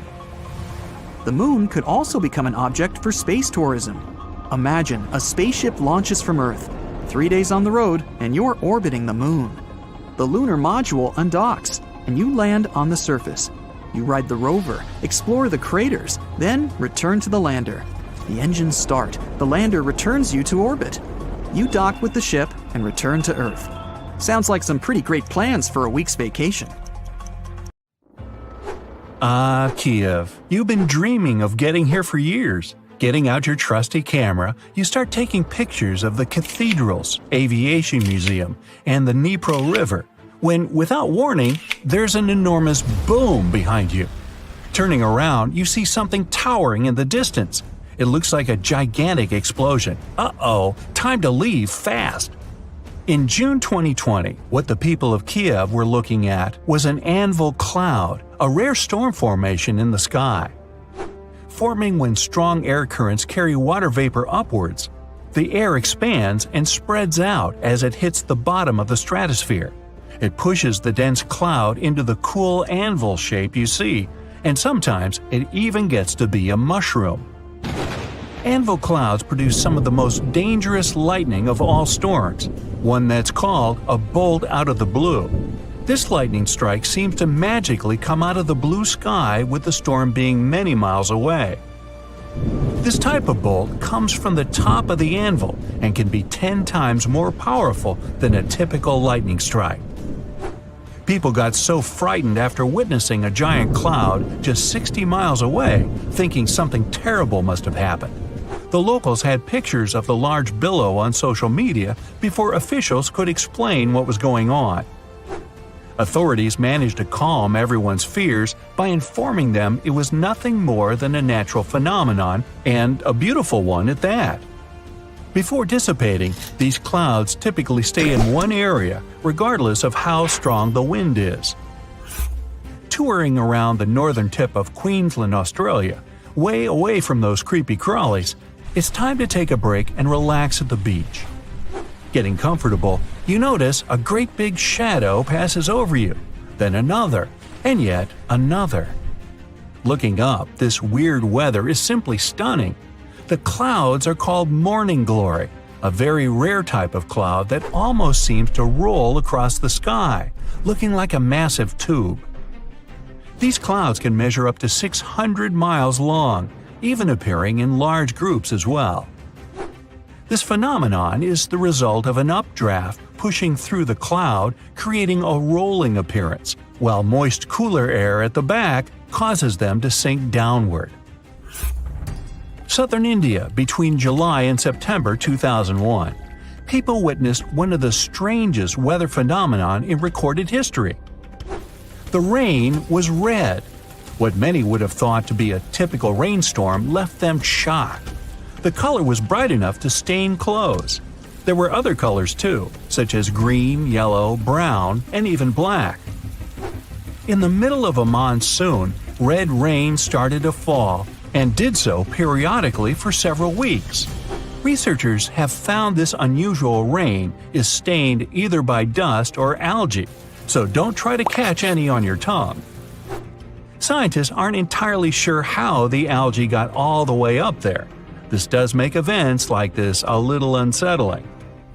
Like to take a bubble bath to relax after an exhausting day, but taking too long to fill the bathtub?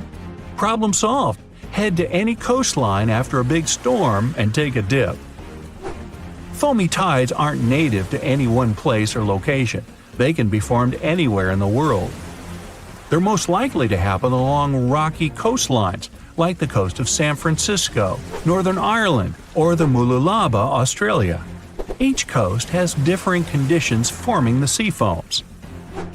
If you scoop up seawater into a glass and look at it closely, you'll see it's full of tiny particles. Many things like plants, chemicals, and lots of salt and minerals create the perfect formula for foam. When powerful currents and wind mix it all together, we get something that resembles a cappuccino top floating on top of the water. When freezing temperatures hit orchards in Michigan, all kinds of unusual things happen, like ghost apples.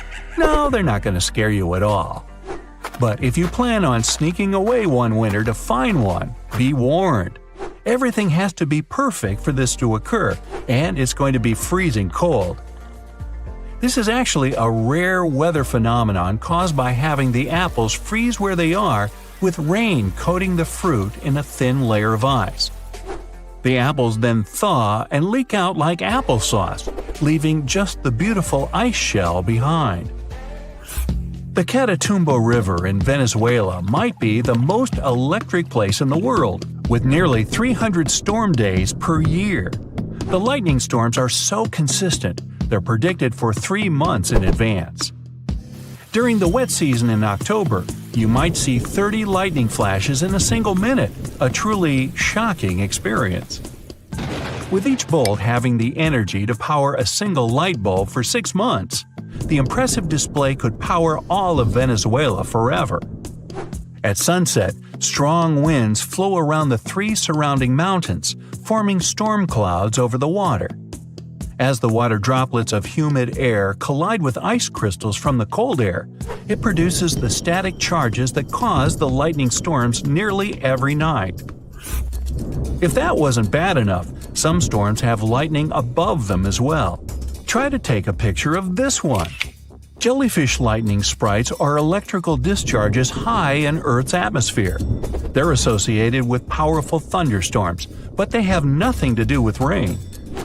These sprites occur 30 to 50 miles up in the sky, in the mesosphere. Artificial lights at night make it a lot harder to see this faint lightning. If you spot one, it'll look tiny, but can be well over 30 miles wide. The red sprites are a type of cold plasma discharge above a thundercloud. They're the balance of the lightning charges between the storm clouds and the ground below. Don't try to find this type of donut at your favorite bakery. It won't be there. Snow donuts are one of the rarest meteorological sights to see, with perfect weather conditions needed just to create them. Found in any snow-covered mountain area like the Rocky Mountains, the wind, temperature, snow, ice, and moisture have to all work together for us to see these phenomenal rings. A thin layer of wet snow on the ground. Under that layer, ice or powdered snow. Then, a strong enough breeze to roll the donut down a hill, just like a snowball. Once it stops rolling, it can be the size of a baseball or as large as a car tire. It all depends on how strong the wind is. A newly formed snow donut won't stay around for very long, so hurry up with that camera. Watching the sunset over the horizon, the beautiful purples and pink overhead are nothing compared to the 3 suns you see in front of you. Wow, since when did Earth get 3 suns? These phantom stars sometimes appearing beside the sun are called sundogs. Maybe they're called that because they're kind of dogging the actual sun? Sundogs often appear as colored areas of light at the same height above the horizon as the sun. They're mostly observed on a ring or halo, where ice crystals best reflect the light. There are also moondogs that appear alongside the moon and are formed by lunar light passing through ice crystals, though these aren't seen nearly as much as their daytime partners. Taking photos in the wild, you finally found the perfect spot to take that dream shot. The crystal clear water, the pines, the mountains, and the flying saucer. Wait, a flying saucer? Oh, aliens are here! You might be thinking this if you saw a saucer-shaped cloud. I'm not even going to try to pronounce their name though. Put that on the screen, please. Wait, just kidding. It's altocumulus lenticularis. Aren't you impressed? These are really just unusual cloud formations over mountaintops. When moist air flows over a mountain, a wave is created if the temperature difference is perfect. As the air passes through the wave, evaporation occurs and a series of these clouds may form into an oval shape. Not aliens at all. Whew! The sky is falling! The sky is falling! Well, people who have experienced these clouds say they look like they're coming down from the sky. Mammatus clouds look like giant white lumpy marshmallows, but it might be hard to toast these ones. These weird fluffy clouds can extend hundreds of miles in any direction, remaining visible for short periods at the bottom of anvil or other thunderstorm clouds. The strange bubble shapes are formed from turbulence within the storm itself, creating an uneven cloud base and appearing anywhere in the world. Mammatus clouds form when moist air sinks into dry air. The air must be cooler than its surroundings, cooled with ice, or be heavy with water. Ah, a purple sunset. You must have seen one of those at least once in your life. Normally, it's nothing ominous and has to do with the way light travels. The light that the sun produces is white. When it goes through a prism, you see light waves of different colors, from red and orange to blue, green, and indigo. Light normally travels in a straight line if there's no obstacle in its way.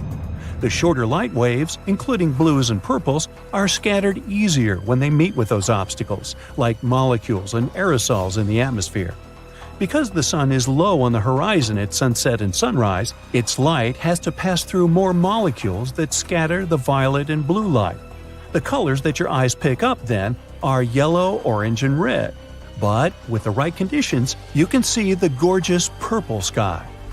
Sometimes purple sky appears for much scarier reasons. It can be caused by hurricanes, wildfires, or dust storms. The concentration of vapor in the air increases, and the light scatters more than usual. Dust, a setting sun, and low cloud cover all contribute to this natural show, too. The sky turns orange and red at dusk if there's still enough light. Then it gives off pink hues, which mix up with a dark blue sky above. Now, do you remember what happens when you mix pink and blue? You get the color purple. Not every hurricane makes the sky turn purple, and trying to predict if it's going to happen is like trying to forecast a rainbow. Still, people reported several major hurricanes made the skies turn purple. Now, green skies might look just as spectacular as purple ones, but they actually also scream danger. They're usually there to tell you a thunderstorm, hailstorm, or a tornado is somewhere nearby. The unique color is a result of yellow sun rays getting mixed with the blue light coming from storm clouds. So you're enjoying a nice day by the ocean with a fresh breeze in your hair, when suddenly you notice the water starts retreating from the beach at a huge speed.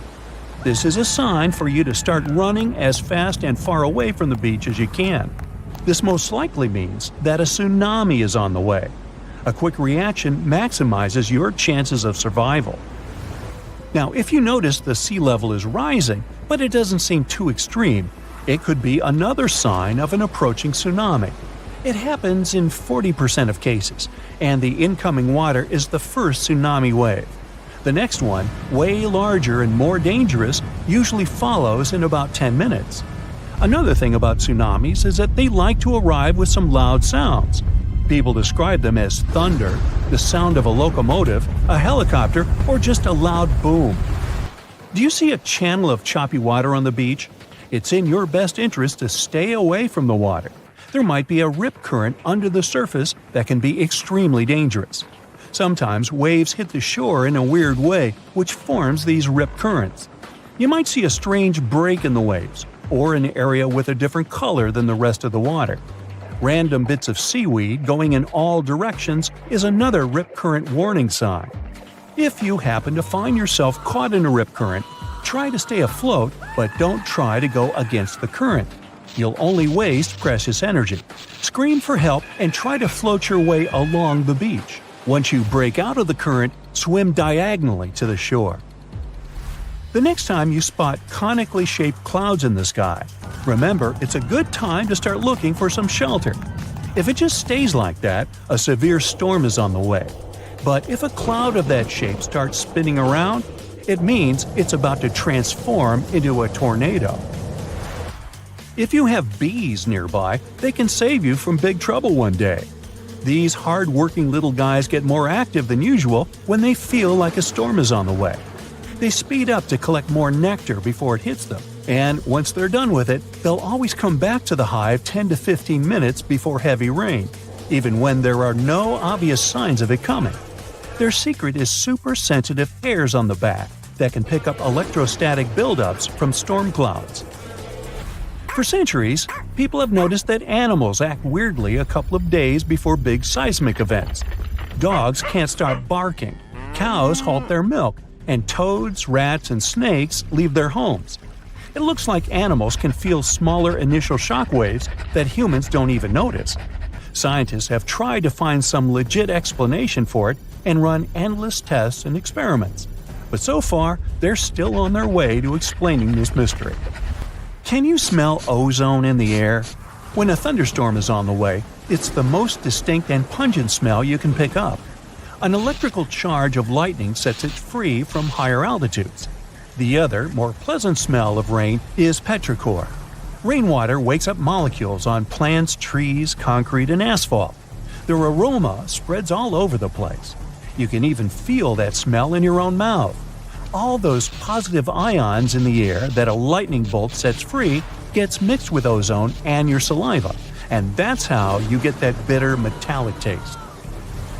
When lightning is about to strike, you might hear bizarre crackling, buzzing, or vibrating sounds coming from metal objects nearby.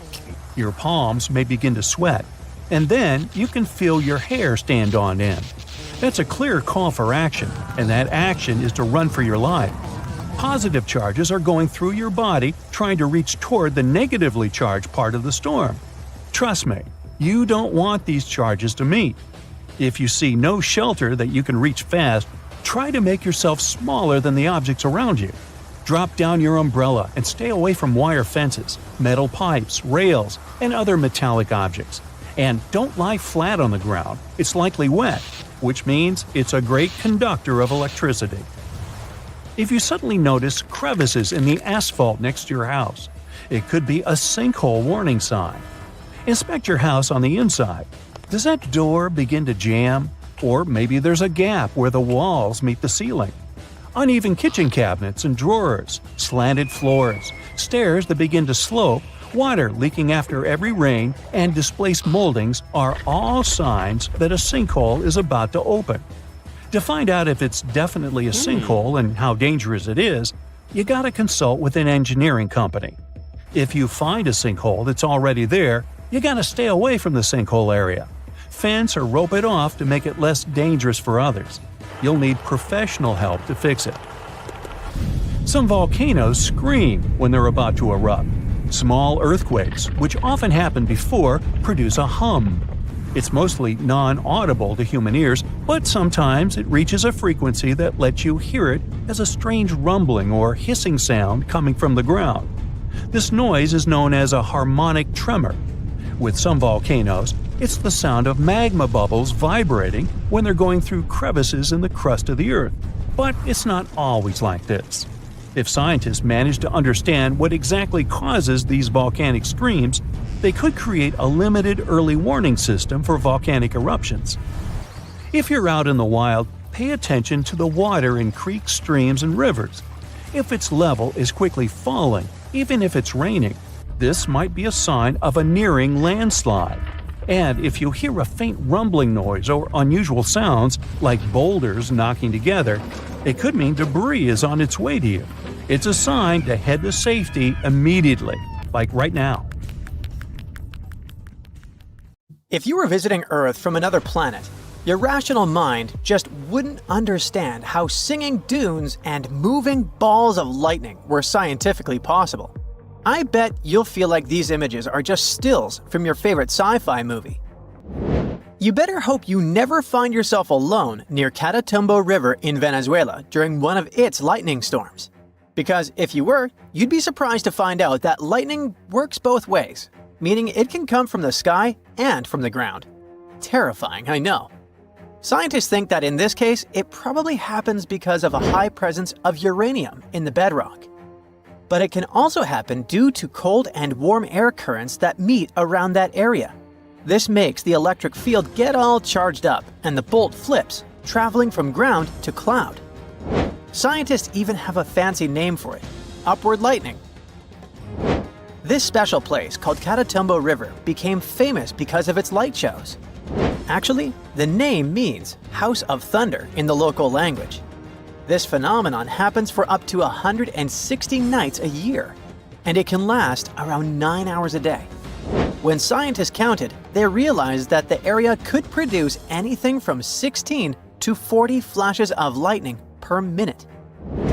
Now, you've probably heard of Marco Polo, the 13th century Venetian merchant and world traveler. Well, in one of his voyages, he came across what he could only describe as singing dunes. The dunes literally started rumbling, like they were playing drums, and freaked him out so much he thought it was the works of evil, invisible entities messing with him. Fast forward to our times, and scientists have discovered how sand dunes produce these rumbles. A team of scientists studied a singing dune in Morocco. They chose a large, crescent-shaped one that makes noise all year round. If the wind is right, this dune can sing a few times every afternoon. It turns out that the wind forces sand to accumulate at the top of the dune until the angle of the slope reaches a tipping point of about 35 degrees. This accumulated sand drops down like an avalanche, and that's what produces a sound. The sand needs to be dry enough for the singing to happen, though. They're like nature's boombox. Isn't that something? This next one might be the most disturbing of them all. First, you'll see a flash of lightning, then a thundering boom, and finally, a curious light floating through the air and bouncing off surfaces like a white electric ball. Would you also hide under your blanket if you witnessed something like this? That's what an old lady did when she witnessed this from bed in her Chicago apartment. It turns out, people have been swapping their own ball lightning stories for hundreds of years. An English monk's report from the early 1000s might be the oldest version of these accounts. It talks about a fiery globe descending from a storm cloud and falling into the river Thames. The thing is, scientists aren't entirely sure what causes it, but one theory involves lightning striking silica-rich soil. This can vaporize silica, creating tiny particles bound by electrical charges. When these particles react with oxygen, they produce glowing orbs, which can last a few seconds. Some other theories say that it can be linked to miniature black holes, or even hallucinations. But the silica explanation is the best contender so far. What they know for sure is that ball lightning is often linked to stormy weather. If you'd wake up in the middle of a wintry night and saw these lights, you'd probably think otherworldly people were invading our world. Or you'd feel like one of the lucky people who got to see the northern lights during your lifetime. But none are correct. These beautiful shafts of pastel-colored light were photographed by a guy in Ontario, Canada. They happen when tiny, flat ice crystals that usually reside up in the atmosphere float closer to the ground. They're sometimes called columns of violet light, and they reflect light from sources like streetlights or cars.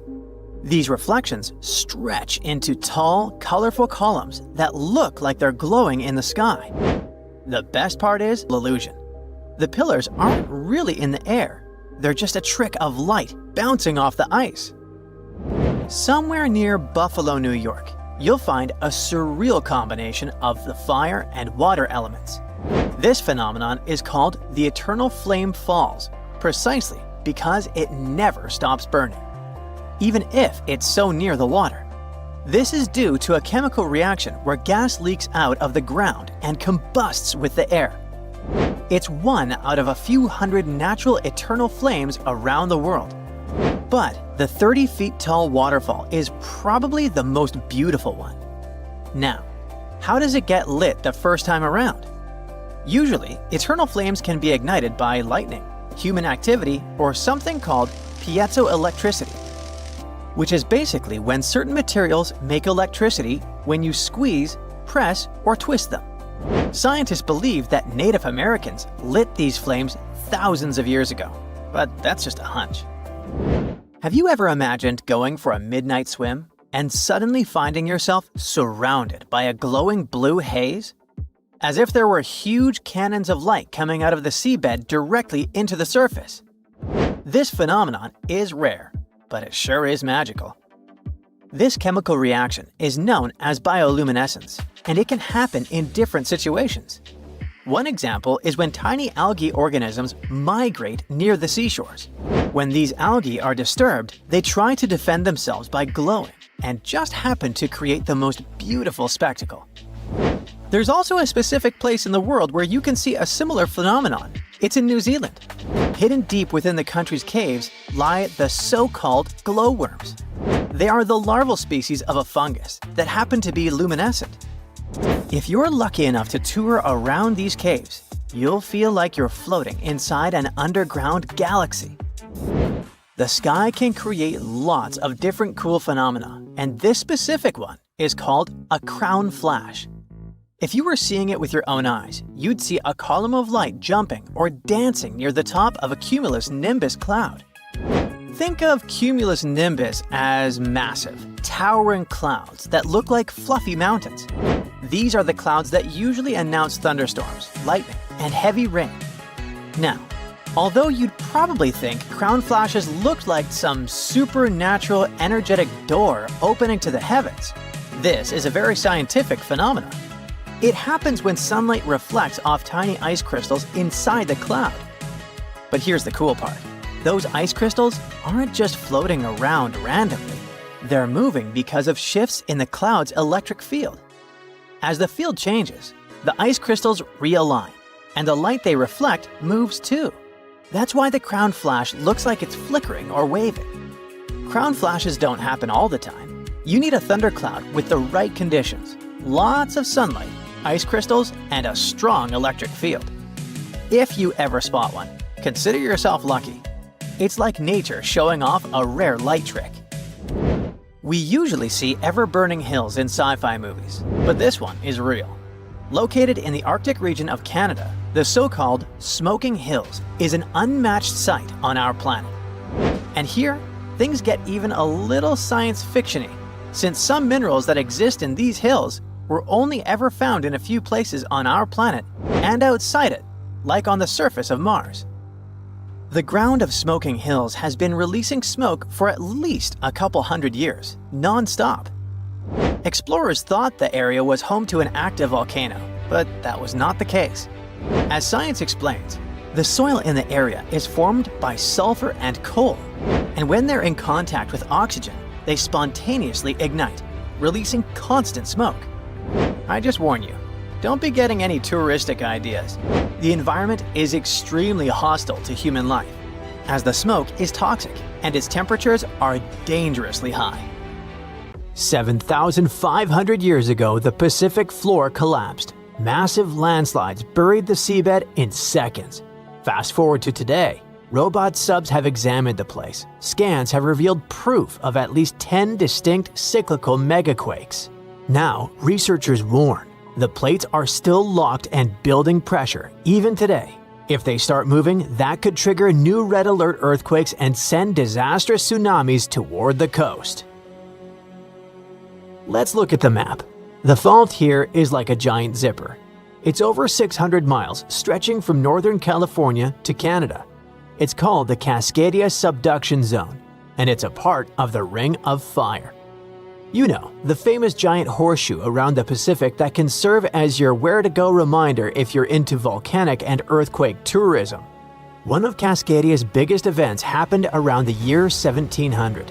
There are no local written records of it, but there is a story. A well-known indigenous legend tells of an epic battle between a thunderbird and a whale. In the story, the thunderbird's wing beats make the ground shake. The whale's thrashing sends seawater flooding inland.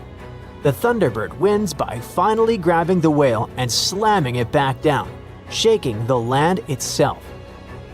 Many researchers believe that this legend originated from the real earthquake of 1700. But we don't just have cool myths to give us the full picture. In the early 1700s, samurai officials recorded waves flooding villages and rice fields. But nobody felt the earthquake that must come first. That's why they nicknamed this event the Orphan Tsunami. But it did have a parent, and it took scientists 300 years to finally connect it back to Cascadia. To see Cascadia's past, researchers sent robot subs to scan the bottom in crazy detail. They expected to see a simple crack, but what they found looked more like giant underwater steps. Some of those steps are about 33 feet tall, like a 3-story building. That only happens when a big piece of the seafloor snaps off, breaks loose, and slides all at once, not slowly. When that happens, it kicks up a mud avalanche. Picture a jar of dirt and water. Shake it hard, and a fresh layer settles at the bottom. Each layer is basically a timestamp from a huge quake. When scientists counted and dated them, they found 10 separate megaquakes that hit one after the other over thousands of years. That means that Cascadia doesn't let pressure out little by little. It stays stuck for a long time, then suddenly breaks out violently. That pattern is why the Cascadia Subduction Zone is considered one of the scariest fault systems in North America today. So what's actually happening down there? The plates aren't sliding smoothly, they're stuck. And while they're stuck, the coastline is getting quietly bent out of shape like a ruler you're flexing in your hands. It doesn't look dramatic day to day, but it's been loading up for centuries. When that tension finally snaps, the coast will instantly drop. Geologists call this co-seismic subsidence. We're talking about the ground plunging 6 to 8 feet vertically in a matter of minutes. Imagine standing on a beach. The shaking stops, and you realize the ocean is rushing in. Not just because of a wave, but because the land you're standing on has physically sunk below sea level. That one move is enough to shove the seafloor out of position and force the ocean above it to react. Cascadia can produce a magnitude 9.0. That's top tier, categorized as the most destructive natural event that can happen. It can shake the ground for minutes, pushing and pulling everything back and forth until buildings and bridges start falling down. A 9.0 class quake also means the seafloor is vibrating and shifting, lifting in some spots, dropping in others, all in one sudden motion. A tsunami starts when the seafloor moves and pushes a huge amount of water out of the way. If the bottom suddenly lifts or drops, the water above it gets displaced instantly.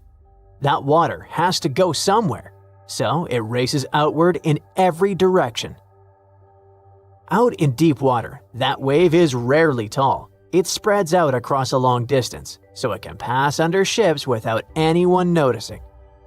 The danger is speed. In the open ocean, tsunamis can travel around 500 to 600 miles per hour. That's like traveling from New York to Detroit in 60 minutes. Eventually, the ocean starts to pile up, getting taller by the second. Near shore, it can stack up to tens of feet, and in extreme cases, it can run up to 100 feet on land. It swallows the coast, then drags everything back to sea with a violent tug before the next hit arrives. But that's not all. When the fault snaps, it often triggers massive underwater landslides. When a huge chunk of seafloor collapses, it can shove water locally, like dropping a boulder into a tub. In the Cascadia subduction zone, you aren't just dealing with the earthquake's kick. You're getting a 1-2 punch from the shifting crust and the crumbling slopes combined. On parts of the Oregon coast, emergency experts say the shaking could last 5 to 7 minutes, long enough to realize what's happening and still won't be over. Then comes the scariest part. In some places, a tsunami can hit in 15 to 30 minutes. Remember, the earthquake is a warning. If you're on the coast and you feel strong, long shaking, you do not need to wait for a text alert or a siren, or someone on the news to yell tsunami. During the tremors, the basic recommendation is to literally drop to the ground, cover, and hold on, staying away from windows and chandeliers that can fall on you. As tempting as it is, we shouldn't stop to make a reel out of the situation. Before anything happens, make one decision while your brain is calm. Pick the closest high ground and go for it. Not somewhere uphill, an actual spot. If you ever needed a reason to learn your neighborhood, this is it. Your instinct might say, get into the car and drive. But don't. Roads are probably jammed and bridges could be damaged. People who live on the coast already know to keep it practical, with shoes on the bed and a go bag prepared just in case. The danger doesn't end with the first impact because the tsunami waves, well, they come in waves. The initial hit is rarely the largest, and the ocean can continue to pulse in and out for hours. This creates a violent tug-of-war. The receding water acts like a massive vacuum, dragging anything caught in the backwash out to sea. Japan's 2011 disaster is the most recent vivid example of what a magnitude 9.1 can do. The seafloor shifted in a single massive heave, and minutes later, the ocean literally rearranged the coast. A huge wall of water crashed inland, reaching over 100 feet high in some spots, and turning the coastline into a conveyor belt of debris. It was like water turned cars into giant bowling balls and shipping containers into massive metal bricks, smashing ports and drowning low-lying airports and electrical substations. Finally, what do officials say about the timeline for the possible next disaster hitting Cascadia? Well, they can't give us precise dates, but they did announce some odds. For the biggest, scariest earthquake possible, the United States Geological Survey says there is about a 10% to 15% chance it'll happen in the next 50 years.